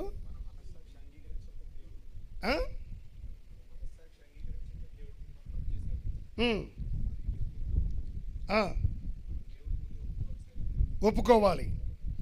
దేవుడి ముందు ఒప్పుకుంటారు కదా మోకరించాము. క్రియారూపకంగా అంటారా? ఇంకా వేరే విధంగా చెప్పాలంటే ఏం అర్పణ తెచ్చారు? అర్పణ అంగీకరించమని ప్రార్థన చేస్తున్నారండి. బ్రేక్ వేసాడు దేవుడు. మొదట వెళ్ళి సమాధాన పడరా బాయ్ అని చెప్పాడు. వెళ్ళి వచ్చిన తర్వాత నీ పని ముగించు, ఈ పని చేయన్నాడు. వాటిని మానక వీటిని చేయాలని చెప్పాడు. ఎందుకు చెప్పాడు? నా మనస్సాక్షిని, దేవుడితో ఉండకూడని నా హృదయాన్ని ఇటు మనుషుల ఎడల ఇటు దేవుని ఎడల రెండు వైపులా నిర్దోషమైనదిగా నేను చూసుకోవాలి కనుక చప్పట్లు కొట్టి గట్టిగా ఇంకోసారి కొట్టాలి గట్టిగా. రెండు వైపులా నీ అర్పణం అంతటితో ఆపేసి మొదటి వెళ్ళి సమాధాన పడు. అసలు ఆ మనిషి ఇంటికి గిట్టదండి. ఆ మనిషితో గిట్టనప్పుడు నువ్వు నా దగ్గరకు వచ్చి ఎంత ప్రాధేయపడినా నేను కూడా నీకు గిట్టను, నువ్వు నాకు గిట్టవు. అందుకని మొదట వెళ్ళి సమాధానపడు, ఆ తర్వాత వచ్చి సమాధానం పడ్డానికి సరిపోయిందని మరి నాతో ఉండడం అని మర్చిపోవాక నాతో కూడా సమాధానపడి నీ అర్పణ అర్పించు. ఎందుకని ఇటు మనుషుల ఎడల ఇటు దేవుని ఎడల నా మనస్సును నిర్దోషమైనదిగా, దేవుడు నువ్వు దోషివని ముద్ర వేయకూడదు. అట్ ద సేమ్ టైం నీ తోటి విశ్వాసి కూడా, నీ తోటి వారు కూడా, నీ తోటి పరిచారకుడు కూడా నీ మీద నిర్దోషమని ఒక నేరమో మోపకుండినట్లుగా రెండు వైపులా నీ మనస్సాక్షిని నిర్దోషమైనదిగా ఉండినట్లుగా నీవు అభ్యాసము చేసుకోవలసిన పని బాధ్యత నీ మీదే ఉంది. కాబట్టి నువ్వు రెండు వైపులా జాగ్రత్త పడగలిగిన వ్యక్తివిగా ఉండాలి. గట్టిగా చెప్పండి ఆ మాట, కొంచెం గట్టిగా చెప్పండి.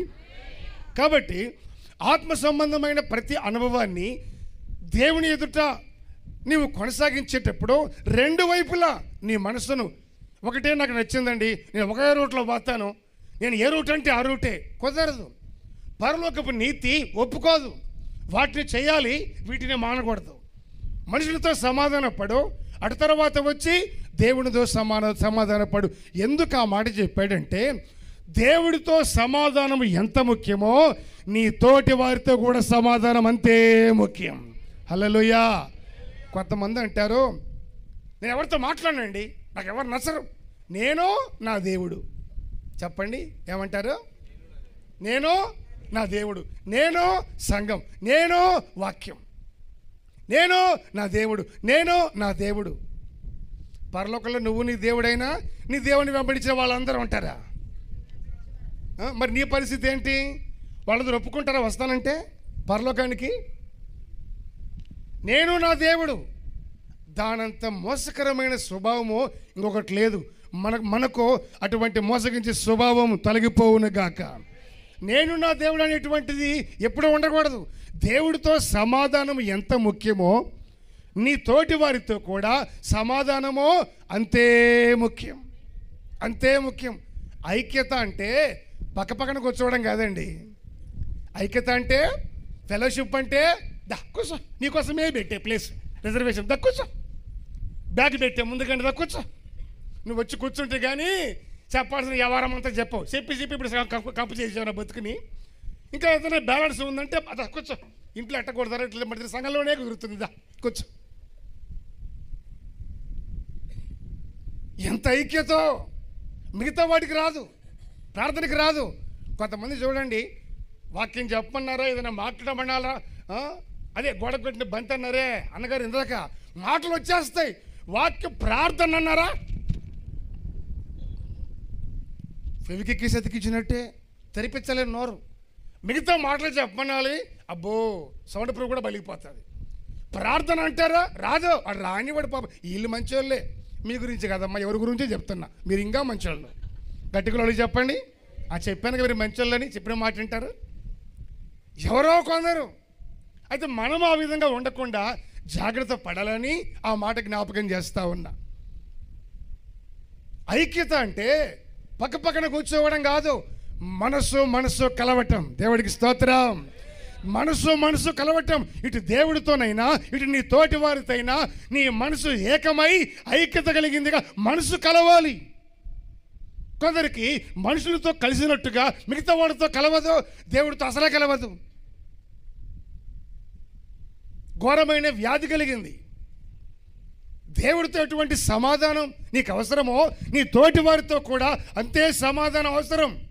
తక్కువ అక్కర్లా. తగ్గిందనుకో దేవుడు అంటున్నాడు, నువ్వు ప్రార్థనకే పనికిరావయ్యా, ముందు బయలుదేరు, నీ ప్రార్థన ఆపి అక్కడ క్లియర్ చేసుకొని అప్పుడు రా, అప్పుడు నేను చూస్తాను, నీ గురించి ఆలోచిస్తా.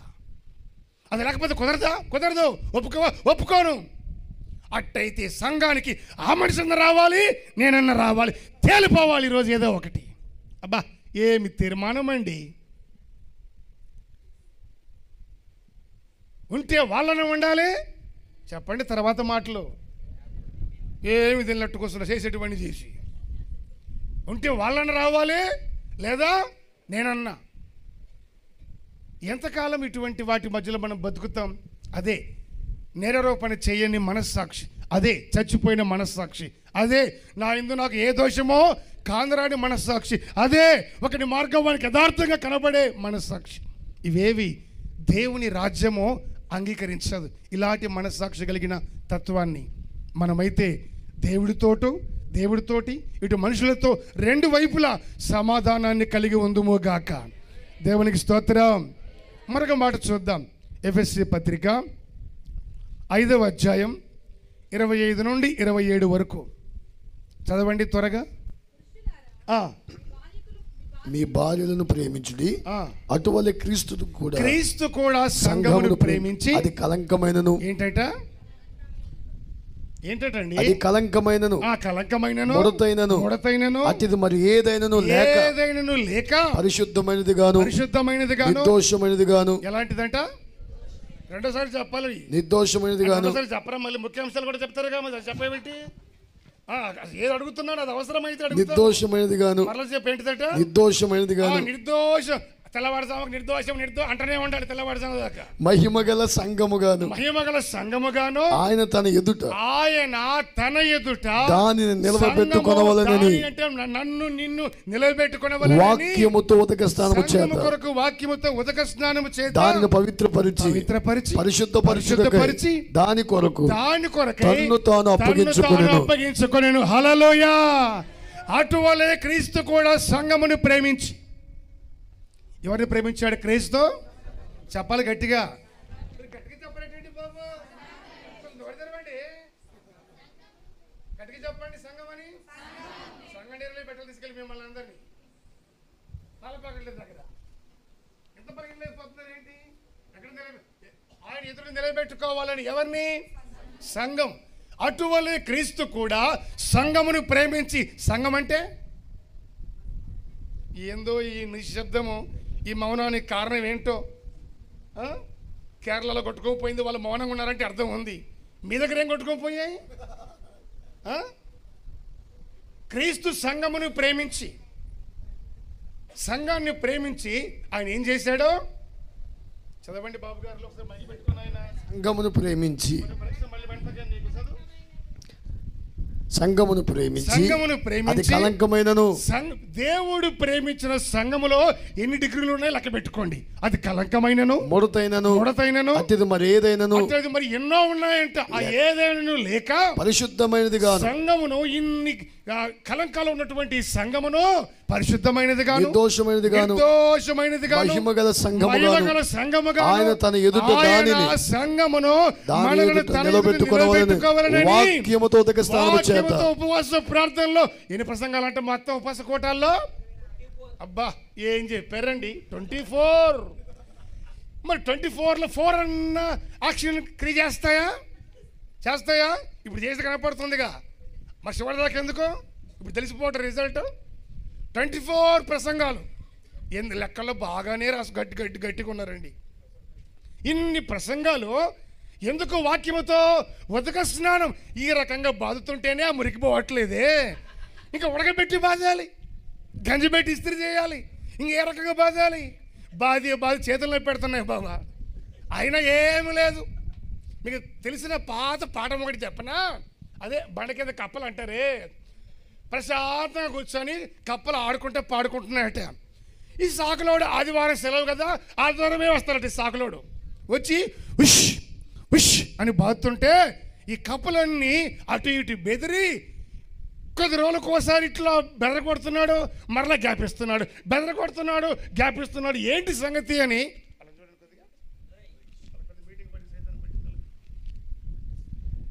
సంగతి అని చెప్పి ఏం చేస్తున్నాడు? ఆయన గమనిస్తే వారానికి ఒకసారి వస్తారంటే చాకలైన. ఆదివారం సెలవు కదండి, బాస్తాడు. తర్వాత ఆ నీటి వరవల్లో కొత్త నీళ్ళకి ఓ కొత్త కప్పు చేరిందంట ఆ గుంపులో. ఈ ఆదివారం యథావిధంగా సాకలోడు వచ్చి ఉష్ అనగానే ఎగిరి పడతా ఉందట అటు ఇటు. ఈ పాత ముందొచ్చిన కప్పలంటే సీనియర్ కప్పలు. మీకు తెలియని పాటలు ఏమన్నా? అంత ఎగిరిపాటు ఎందుకు? నన్ను చూడు, అంత ఉలికిపాటు అవసరమా? ఆ సీనియర్ చెప్పే సీనియర్ కప్పలని. మిమ్మల్ని సీనియర్లు కాదండి, నేను బతుకుతాను ఇంకా. ఏమండి, అంత ఎగరటమా, అంత బెదురా, అంత ఉలికి పడుతున్నావా? నన్ను చూడు.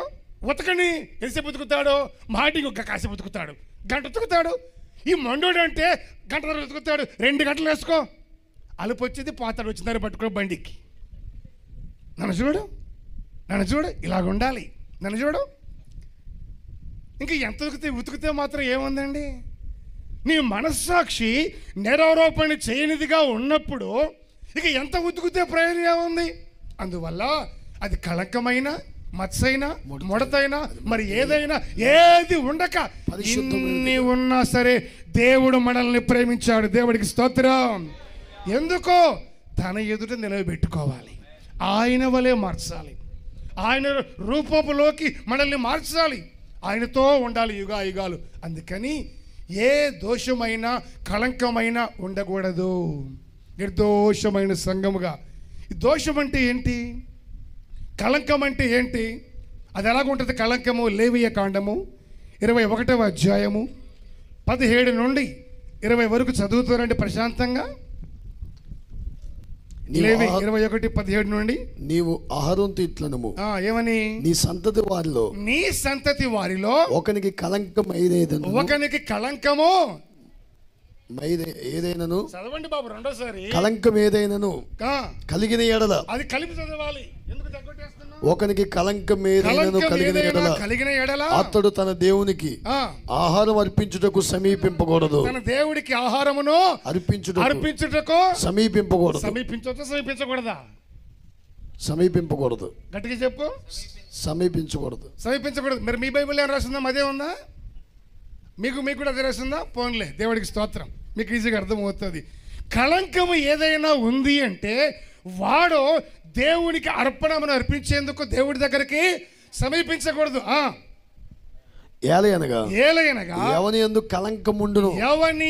కళంకము, దోషము, లోపము, కళంకముండునో వాడు గుడ్డివాడే గాని, ఇక లెక్క పెట్టుకోండి, ఇక్కడి నుంచి ఎన్ని ఉంటాయి డిగ్రీలు ఒక్కొక్కరికి.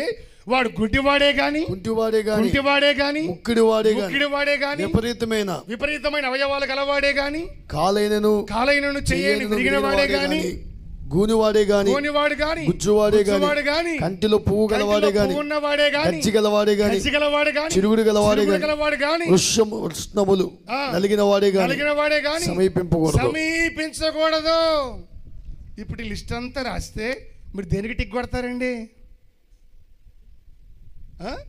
ఈ లిస్ట్ అంతా రాసిస్తే దేనికి టిక్ వేస్తాం మనం? ఏది ఒప్పుకుంటాం మనం? ఇక్కడ కళంకం ఏదైనా ఉన్న ఎడల ఎవరికంట కళంకమో? మళ్ళీ పక్కన ఇట్టాడు బాబు గారు, తీసుకోండి. కళంకం ఎవరికంట? సంతతి వారిలో. అదే అడిగింది. ఆ సంతానం ఎవరిది? అహరోనుతో ఇట్లనుము నీ సంతతి వారితో. అహరోను అంటే ఎవరు?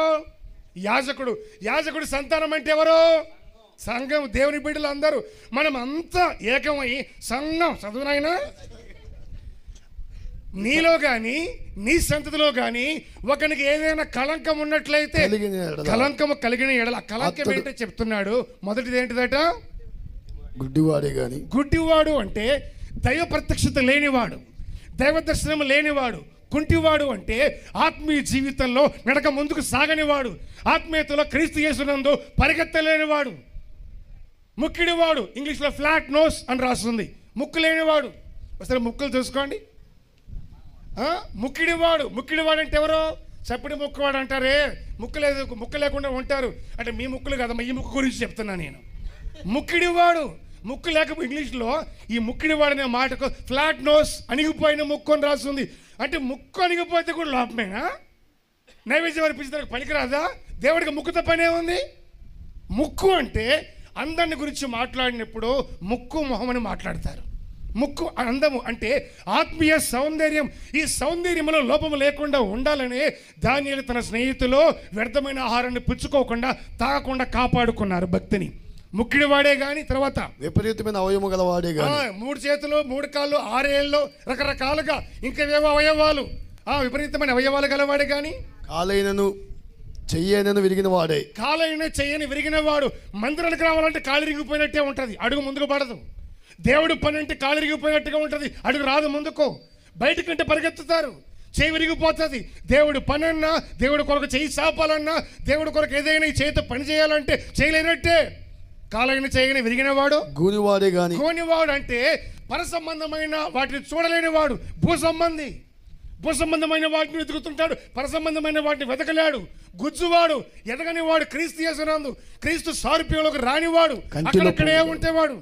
కంటిలో పువ్వు ఉన్నవాడు, ఈ కంటిలో పువ్వు ఉన్నవాడికి ఎటు చూసినా ఈ బ్లర్గా కనపడతా ఉంటుంది. నా చిన్నప్పుడు పేరు కంటే ఎవరికైనా కంట్లో పోతా ఉంటే ఆ కంట్లో పోతాయినా, ఆ కంట్లో పోతామా అని మాట్లాడేవాళ్ళు పేరు కంటే. ఎందుకంటే ఇది రేర్గా ఉండేటువంటి పరిస్థితి, అరుదుగా కంట్లో పువ్వు. ఈ ఎవరిని చూసినా వాళ్ళ మొక్కల్లో పోతా ఉన్నట్టుగా మనకు కనపడతా ఉంది. వాస్తవానికి పోత ఎక్కడ ఉంది? కంట్లో పువ్వు మనకే ఉంది. అందుకని ప్రభు చెప్పాడు, ముందు నీ కంట్లో ఉన్న దూలాన్ని తీసేయరావు బాబు, ఆ తర్వాత ఎదుటివాడి కంట్లో ఉన్న నలుసో నీకు తేటగా కనపడుతుంది, అప్పుడు దిద్దు. కానీ ఆ కంట్లో పువ్వు ఉన్నవాడే కానీ, గజ్జి గలవాడే కానీ. గజ్జి పలకండి ఏంటిదట? పలకమని చెప్పాను కదా మీకు. అది పలకపోవడం ఇది ఒక రకమైన గజ్జి, పలకటము అనేది ఒకటైతే పలకపోవడం ఇది ఒక రకమైన గజ్జి. ఆ గజ్జి వాళ్ళందరూ చెప్పాలని చెప్తే ఇప్పుడు ఏం చేయాలి మరి? పలకపోవటము, స్పందన లేకపోవటము అదొక రకమైన గజ్జి. ఆ గజ్జి గలవాడే కానీ. గజ్జి అంటే ఎటు చూసినా ఆ గజ్జి ఒకరితో ఆగదు. అది ఎవరికి షేక్ హ్యాండ్ ఇచ్చినా అటు వెళ్ళిపోతుంది, ఎవరితో పక్కన కూర్చొని మాట్లాడినా ఇటు వెళ్ళిపోతుంది. ఎంత డిస్ట్రిబ్యూషన్ కావాలంటే అంతగా పంచి పెడుతుంది సమృద్ధిగా గజ్జి. గజ్జి అంటే ఒక మాటలో చెప్పాలంటే, ఇవన్నీ చెప్పాలంటే వివరించి చాలా సమయం పడుతుంది. గజ్జి అనేది కామన్గా అందరికీ వచ్చిపోతూ ఉంటుంది. గజ్జి అనేది అందరికీ పరిచయమైనది. ఆ గజ్జి గురించి రాసినటువంటి ఒక మాట ఏమిటి? తిమోతి 2వ పత్రిక 2వ అధ్యాయము 16-17 మాటలు.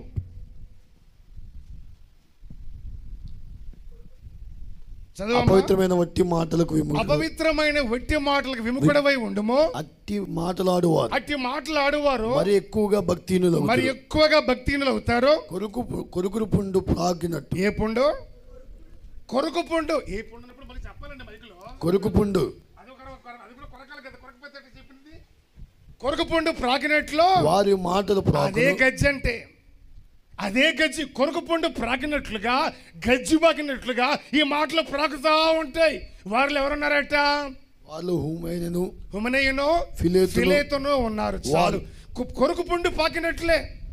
ఒక విషయం జరిగితే, ఒక విషయం ఏదైనా చెప్పాల్సి వస్తే ఇక అందరికి చెప్పిన దాకా కడుపులో ప్రశాంతతే ఉండదు.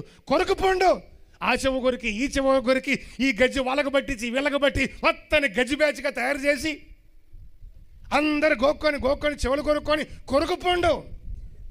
గజ్జి వేరు. కొంతమందికి ఏనుగు గజ్జి వస్తుంది. ఏనుగు గజ్జి చూసారా? మీకు గజ్జి తెలియదు, ఏనుగు గజ్జి తెలియదు. భలే వాళ్ళండి బాబు. ఏనుగు గజ్జి అక్కడక్కడ ప్యాచ్ వర్క్ లాగా అతుకులేసినట్టుగా, సొట్టపడ్డ బండికి టింకరింగ్ వేసినట్టుగా అంత ప్యాచ్ కొత్త డిజైన్ లాగా వస్తూ ఉంటుంది గజ్జి మొత్తం. కానీ అక్కడక్కడ గ్యాప్ ఇచ్చి వస్తూ ఉంటుంది. ఏనుగు గజ్జి అంటారు.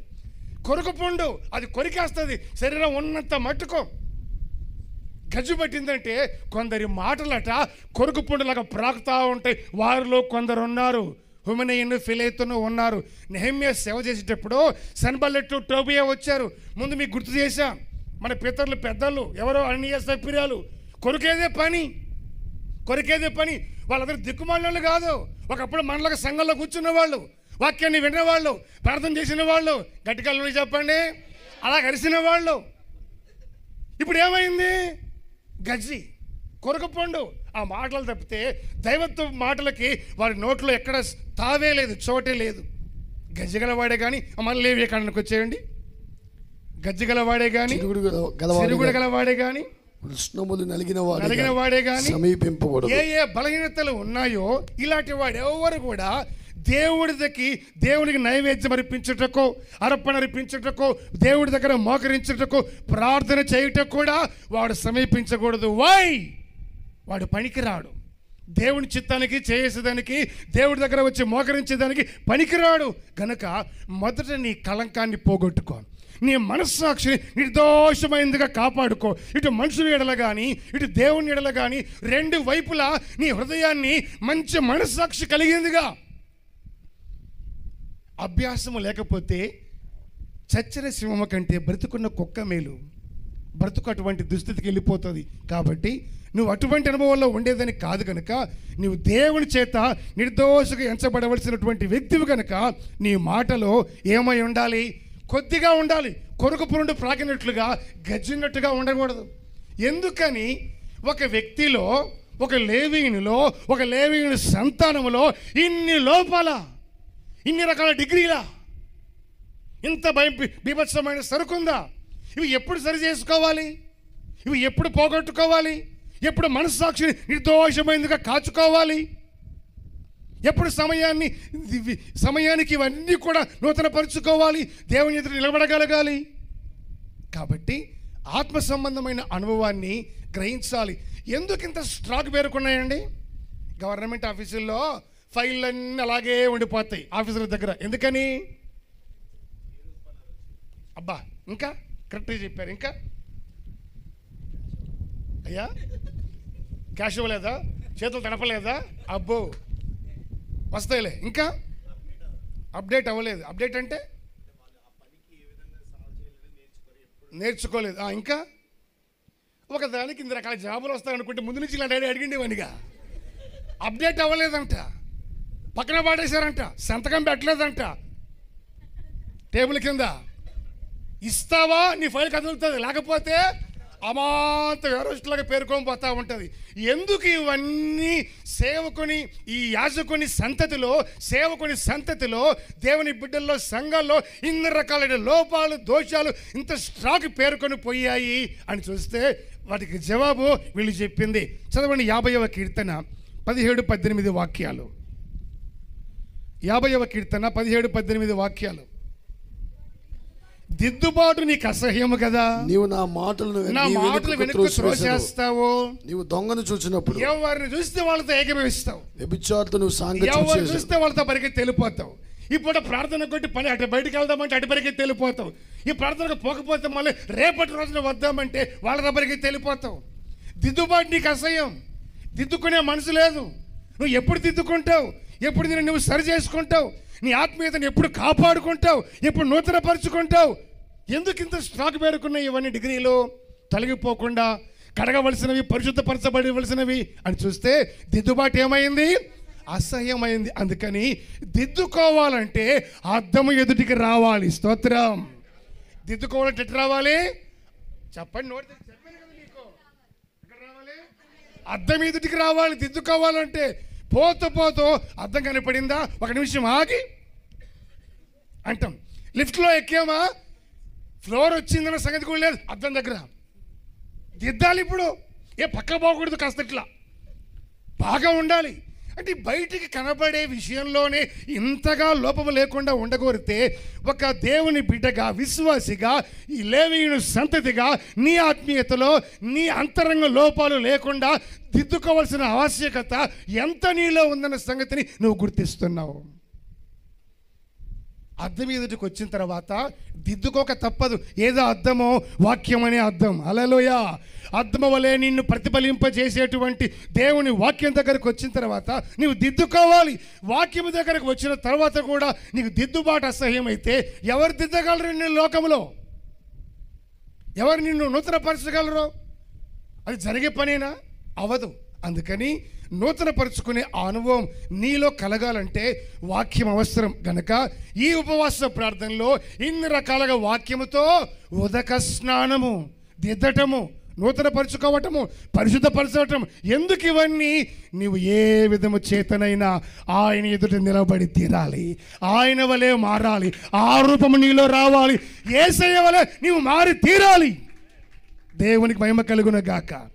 అందుకని దైవజనుడు జనుల దోషమును భరించేందుకు ఇంత వేదన పడితే ఆ వేదన చూసి దేవుడు ఆనందించి ఇంత ఇంపైన సువాసన.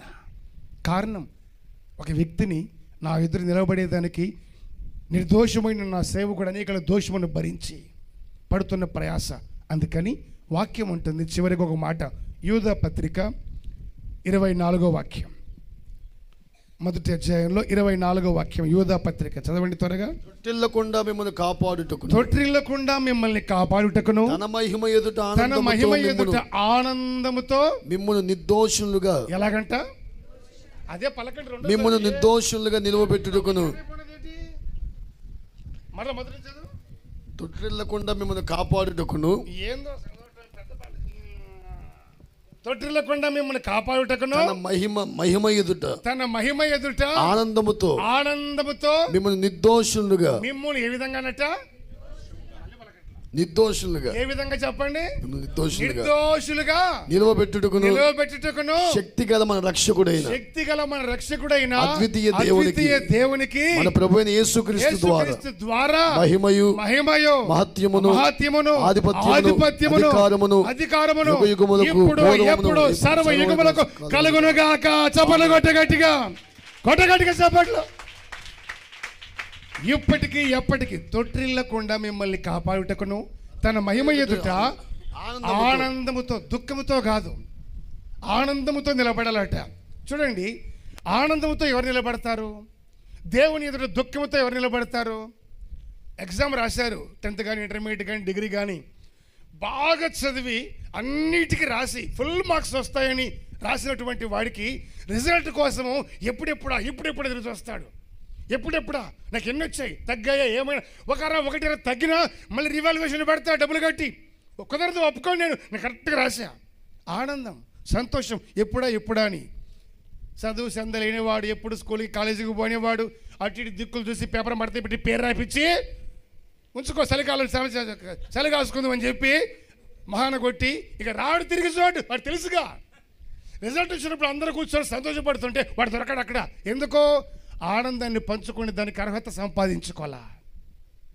తన ఎదుట నిర్దోషులుగా, ఆనందముతో నిర్దోషులుగా నీవు నిలబడాలా. నిలబెట్టగలిగినటువంటి ఆ అనుభవం దేవుని వాక్యానికి. ఆ వాక్యాన్ని దేవుడు మనకి ఇచ్చాడు. నీవు ఎప్పుడైతే అలాంటి అనుభవాలు నడుచుకుంటావో నిన్ను బట్టి ఎప్పుడో సర్వకాలమో దేవునికి యుగాయుగాలు మహిమ కలుగుతుందని వాక్యం ఉంటుంది. అట్టి కృప నిన్ను బట్టి నన్ను బట్టి మన దేవునికి కలుగునుగాక. నిర్దోషమైన వారముగా దేవుని ఎదుట నిలబడదుముగాక. తొట్టిలోని వారముగా ఆత్మీయ జీవితంలో కొనసాగుదుముగాక. మనుషుల ఎడల, దేవుని ఎడల మనస్సాక్షిని నిర్దోషమైనదిగా కాపాడుకొందుముగాక. గట్టిగా చెప్పండి. అట్టి కృప దేవుడు అనుగ్రహించేటట్లుగా ఈ మాటలు నా దేవుడు మీ హృదయాల్లో స్థిరపరిచి ఆయన సమృద్ధిగా ఫలింప చేయునుగాక. నా దేవుడు మిమ్మల్ని ఆశీర్వదించి దీవించునుగాక. ప్రార్థన చేసుకుందాం. అందరు లేచి నిలవబడి, ప్రతి ఒక్కరూ లేచి నిలవబడి ప్రభు సన్నిధిలో లేచి నిలవబడి 2 చేతులు పైకెత్తి కళ్ళు మూసి 2 నిమిషాలు మనసారా తండ్రి అని నోరు తెరిచి ప్రార్థన అనగానే కళ్ళు మూయాలి, చేతులు ఎత్తాలని నోరు తెరవాలి. మౌనంగా ఉండకూడదు. అదే లోపం, అదే దోషాన్ని తీసుకొచ్చి పెడుతుంది. ఇంకెంతకాలం మౌనంగా ఉంటావు? నీ మౌనమే నిన్ను దేవుడికి దూరపరుస్తుందన్న సంగతిని మర్చిపోవద్దు. మొకరి నిలబడినటువంటి నీవు 2 చేతులు పైకెత్తి హృదయపూర్వకముగా అందరు నోరు తెరవాలి. తండ్రి, నన్ను జ్ఞాపకం చేసుకో. ఏరులై ప్రవహించినట్లుగా నా దేవుని మాటల ఓటల వలె నిన్ను తడిపి నీ మీద ప్రవహించిన ఈ సమయాన్ని నీ హృదయంలో చేరినటువంటి దేవుని యొక్క వాక్యానికి మనసారా లోబడే వ్యక్తివిగా ఎస్ఐ నోరు తెరవాలి. ప్లీజ్ ట్రై టు అండర్స్టాండ్ మీ. నోరు తెరవండి, మౌనంగా ఉండగాకండి. మౌనముగా నీ ఉంటే విన్నటువంటి వాక్యం ఏది నీకు ప్రయోజనకరంగా ఉండదు. మాట్లాడగలేకపోవటమే దోషం. నిర్దోషులుగా నీ ఉండాలని లేఖనం అంటుంది. ఓ జీసస్, యేసయ్యా మీకు స్తోత్రం. కృప కృప కృప కృప. దేశంలో నమ్మకస్తులైన వారిని ఆయన వెతుకుతున్నాడు. నిర్దోషమైన మార్గమందు నడుచువారు మాత్రమే ఆయనకు పరిచారకులు అవుతారు. నమ్మకస్తులైన వాడు పరిచారకుడిగా ఉంటాడు. ఆయనతో ఉండేవాడు పరిచారకుడిగా ఉంటాడు. కారణం, ఈ లోకానికి పరిచారకుడిగా యేసుక్రీస్తు దిగి వచ్చాడు కనుక. ఓ తీర్మానం చేసుకుందాం. నోటి తెరిచి మనసారా ప్రభు సన్నిధిలో యేసయ్యా మీకు స్తోత్రం స్తోత్రం. కృప కృప కృప కృప కృప కృప. Praise the Lord. నీవు నాతో నేను నీతో యేసయ్యా ఏకమవ్వాలని యుగ యుగములు నిత్యానందము అనుభవించాలని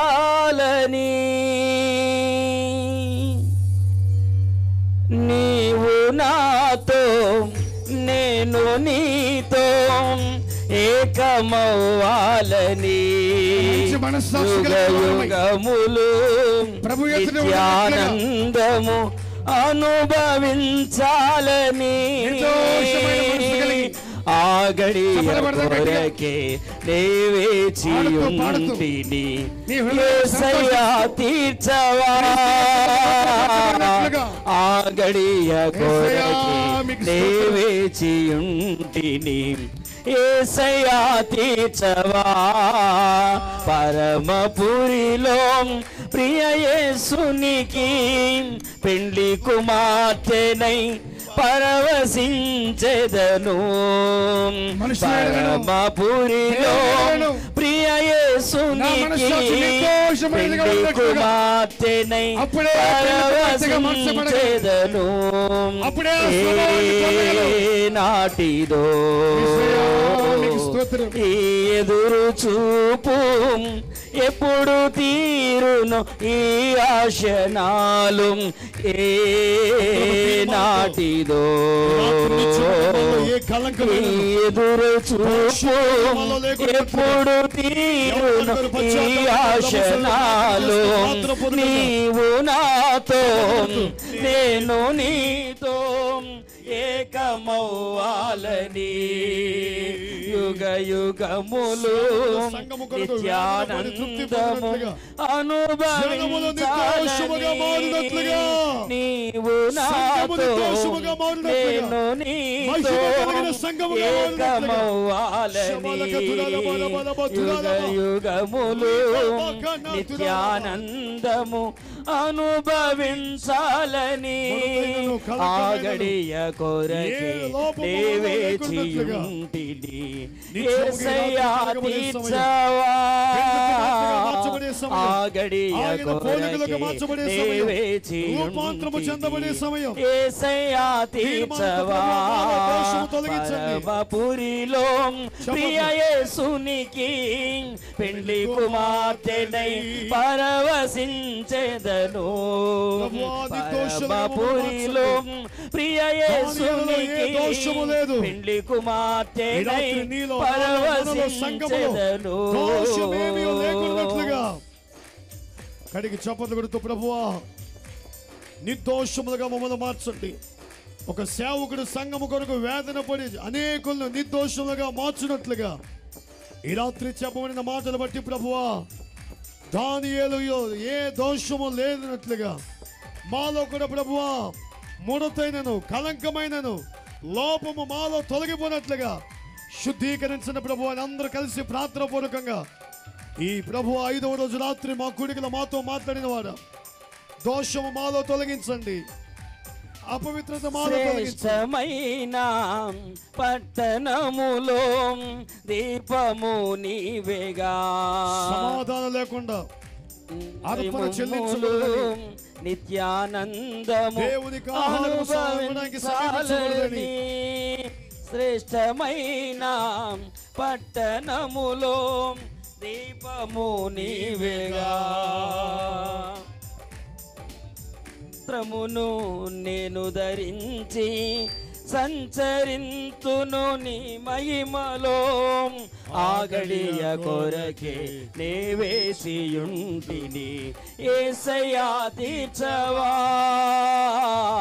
ఆగడియ కొరకే నే వేసియుంటిని యేసయ్యా తీర్చవా పరమపురిలో ప్రియ యేసునికి పెండ్లి కుమార్తెనై వాక్యము చేత ఉదక స్నానము చేయబడి ఏ దోషములు లేకున్నట్లుగా శుద్ధీకరింపబడే సమయం, శుద్ధీకరణ మనలో జరిగే సమయం, దోషములు తొలగిపోయినట్లుగా దోషారోపణ మనకు చేయబడుకున్నట్లుగా మన మనస్సాక్షి గద్దించుచుండగా విమర్శించుకుందాం, సరి చేసుకుందాం, సరిదిద్దుకునే సమయం. ఆమేన్. నీ ఎదురు చూపు ఎప్పుడు తీరునో ఈ ఆశ నాలో. పరమపురిలో ప్రియ యేసునికి పెండ్లి కుమార్తెనై పరవశించెదను. పెండ్లి కుమార్తెనై పరవశించెదను. పెండ్లి కుమార్తెనై పరవశించెదను. ఏ దోషారోపణ మనలో చేయకున్నట్లుగా ఈ 5వ రోజు రాత్రి ప్రభు మనతో సూటిగా తేటగా ప్రభు మాట్లాడారు. మన మనస్సాక్షి మనం గద్దించుకున్నట్లుగా అందరూ ఆకాశం వైపుకి చేతులెత్తి ప్రభువా ఒక తీర్మానానికి వద్దాం. ఈ 5వ రోజు ముగిసింది కనుక ఈ రాత్రి అయినా నిందారహితమైన జీవితం, నిర్దోషమైన బ్రతుకు ఎవరైతే బ్రతుకుతారో దానియేలు యొక్క జీవితాన్ని గురించి విన్నాం. అపోస్తుల జీవితాలను గురించి దావీదు చెప్పగానే చెప్తున్నాడు. ఆయన దగ్గర పరిచర్య చేసేవాళ్ళు నమ్మకస్తులను, నిర్దోషులుగా ఉన్నవారిని మాత్రమే పరిచారకులుగా సిద్ధపరిచిన దేవుడు అని చెప్పారు. ఈ రాత్రి నువ్వు చేస్తున్నావు, నేను చేస్తున్నాను. నిర్దోషం ఉందా? దోషం వెంటాడుతూనే పరిచర్యలో ఉంటున్నావా? మనుషులు కనబడవలనే పరిచర్య చేస్తూ నామకార్థపు బ్రతుకుతూ నీ ఎదుట సింహాలు నోరు ఎందుకు మోస్తాయి? ఒక్కసారి నువ్వు ఆలోచించగలిగితే, నిన్ను చూసి భయపడగలిగిన అభిషేకాన్ని ప్రభు నీకు నాకు ఇచ్చారే. శత్రువు సింహం వలె నోర్లు తెరచి నీ మీదకి వస్తున్నాడు అంటే బోనులో ఉన్న సింహాలు నోరు ముయ్యడానికి కారణం నా దేవుని ఎదుట నేను నిర్దోషిగా ఉన్నాను.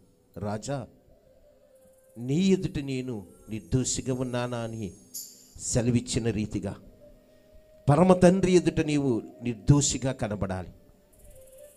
అప్పుడు నిశ్చయముగా మనుషుల ఎదుట కూడా దోషము లేనివాడిగా కనబడతా. ఈ రాత్రి ఒక తీర్మానానికి వద్దాం. ఎక్కడ లోపముందో అనేక లోపాలు, ఆయన ఎదుట నీవు నేను ఉండాలంటే మహిమ కలిగిన సంగముగా తీర్చాలని కోరుకుంటున్నారు.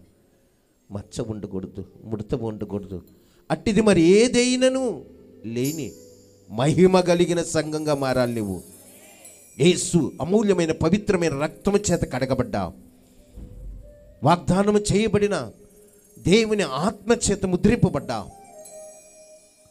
ఇంకా మచ్చ ఉంటే, ఇంకా డాగు ఉంటే వాక్యమైన అర్థములోనికి అనుదినము వచ్చి సరి చేసుకోవడానికి ఇష్టపడగలిగితే ప్రియ సహోదరి, ప్రియ సహోదరుడా, ఎంతో గంభీరంగా దేవుని యొక్క వాక్యాన్ని విన్నాం.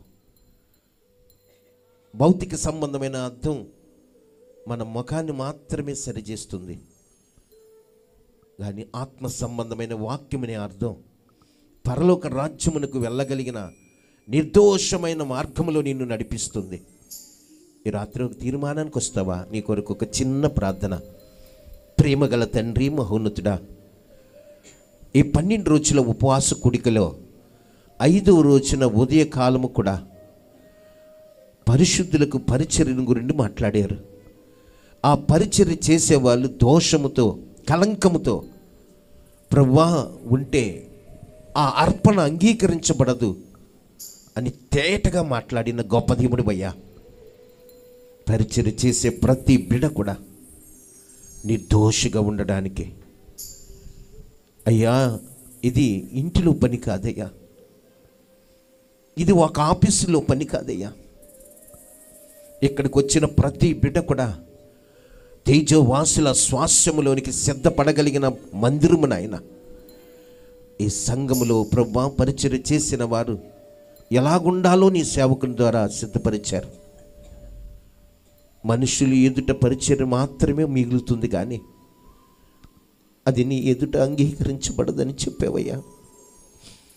నీవే అంగీకరించబడకపోతే నీ ఎదుట మేము నాయనా నిర్దోషులుగా ఎలాగుండగలము స్వామి? ఈ రాత్రి మమ్మలను పరిపూర్ణంగా అడి కాలు నన్నెక్తి వరకు కడగండి. మచ్చైనను, డాగైనను, ముడతైనను, కలంకమైనను మట్టిది మరి ఏది లేకుండా వాక్యమనే ఉతకముతో ఇంకా అయ్యా కొన్ని రోజులే ఉన్నాయి ప్రభువా. ఆ రోజులు మాకు సరిపోవు, కానీ ఒక్క క్షణము కూడా నాయన మేము దానిని వృధాగా చేయక దినదినము అంతరంగంలో మచ్చ డాగును కడుక్కోవడానికి కృప చూపమని, బలహీనులుగా వచ్చిన వారిని బలపరచమని, లైవ్లో చూస్తున్న బిడ్డలను ఆత్మ సంబంధంగా ఎదిగించి రాకడకు సిద్ధపరచమని, నిశ్చయముగా తండ్రి అయ్యా అన్న విషయంలో ప్రభువా మీరు చూపిన కనికరం, ప్రేమను బట్టి నీకు స్తోత్రాలు. తల్లి ఉదయకాలం ప్రయాణమై వెళ్ళబోతుండగా అయ్యా మరొక చోట మాట్లాడబోతుండగా అగ్ని కణం వలె, వాయువు వలె అనేక ఆత్మలు నీ వైపు త్రిప్పగలిగిన కృప మీరు ఎక్కడ నిలబడితే అక్కడ మీరు అనుగ్రహిస్తున్నారు. మీకు స్తోత్రం. ఆరోగ్య కృపాక్షేమాలతో నింపండి. రేపు రానయ్య ఉన్న సేవకులను బట్టి, ప్రయాణాన్ని బట్టి నీకు స్తోత్రాలు. హోసన్న గారిని దీవించండి, ఆరోగ్యం ఇవ్వండి. ఉదయం సాయంకాలం మాట్లాడుతూ ఉండగా ప్రభువా ప్రజలలో ఒక మార్పును కలగచేయండి. సంఘము సంపూర్ణంగా మార్చండి. సేవకులలో నాయన ఒక నూతనమైన ఉజ్జీవాన్ని ప్రకటన మీరు చెయ్యండి ప్రభా. కృప చూపి నడిపించమని యేసుక్రీస్తు నామమున పేరిట వేడుకొని పొంది ఉన్న మా పరమ తండ్రి, ఆమేన్. మన ప్రభు అయిన యేసుక్రీస్తు కృపయు, తండ్రి అయిన దేవుని ప్రేమయు, పరిశుద్ధాత్మ దేవుని సహవాసము, సమాధానం సకల పరిశుద్ధులకు, వాక్య విన్న ప్రతి దేవుని బిడ్డకు ఆయన కృప, క్షేమము, సమాధానము తోడై ఉండి ఆయన రాకడకు సిద్ధపరిచి మనలను అందరినీ నిర్దోషులుగా ఆయన ఎదుట నిలవబెట్టును గాక. ఆమేన్. ఆమేన్. ఆమేన్.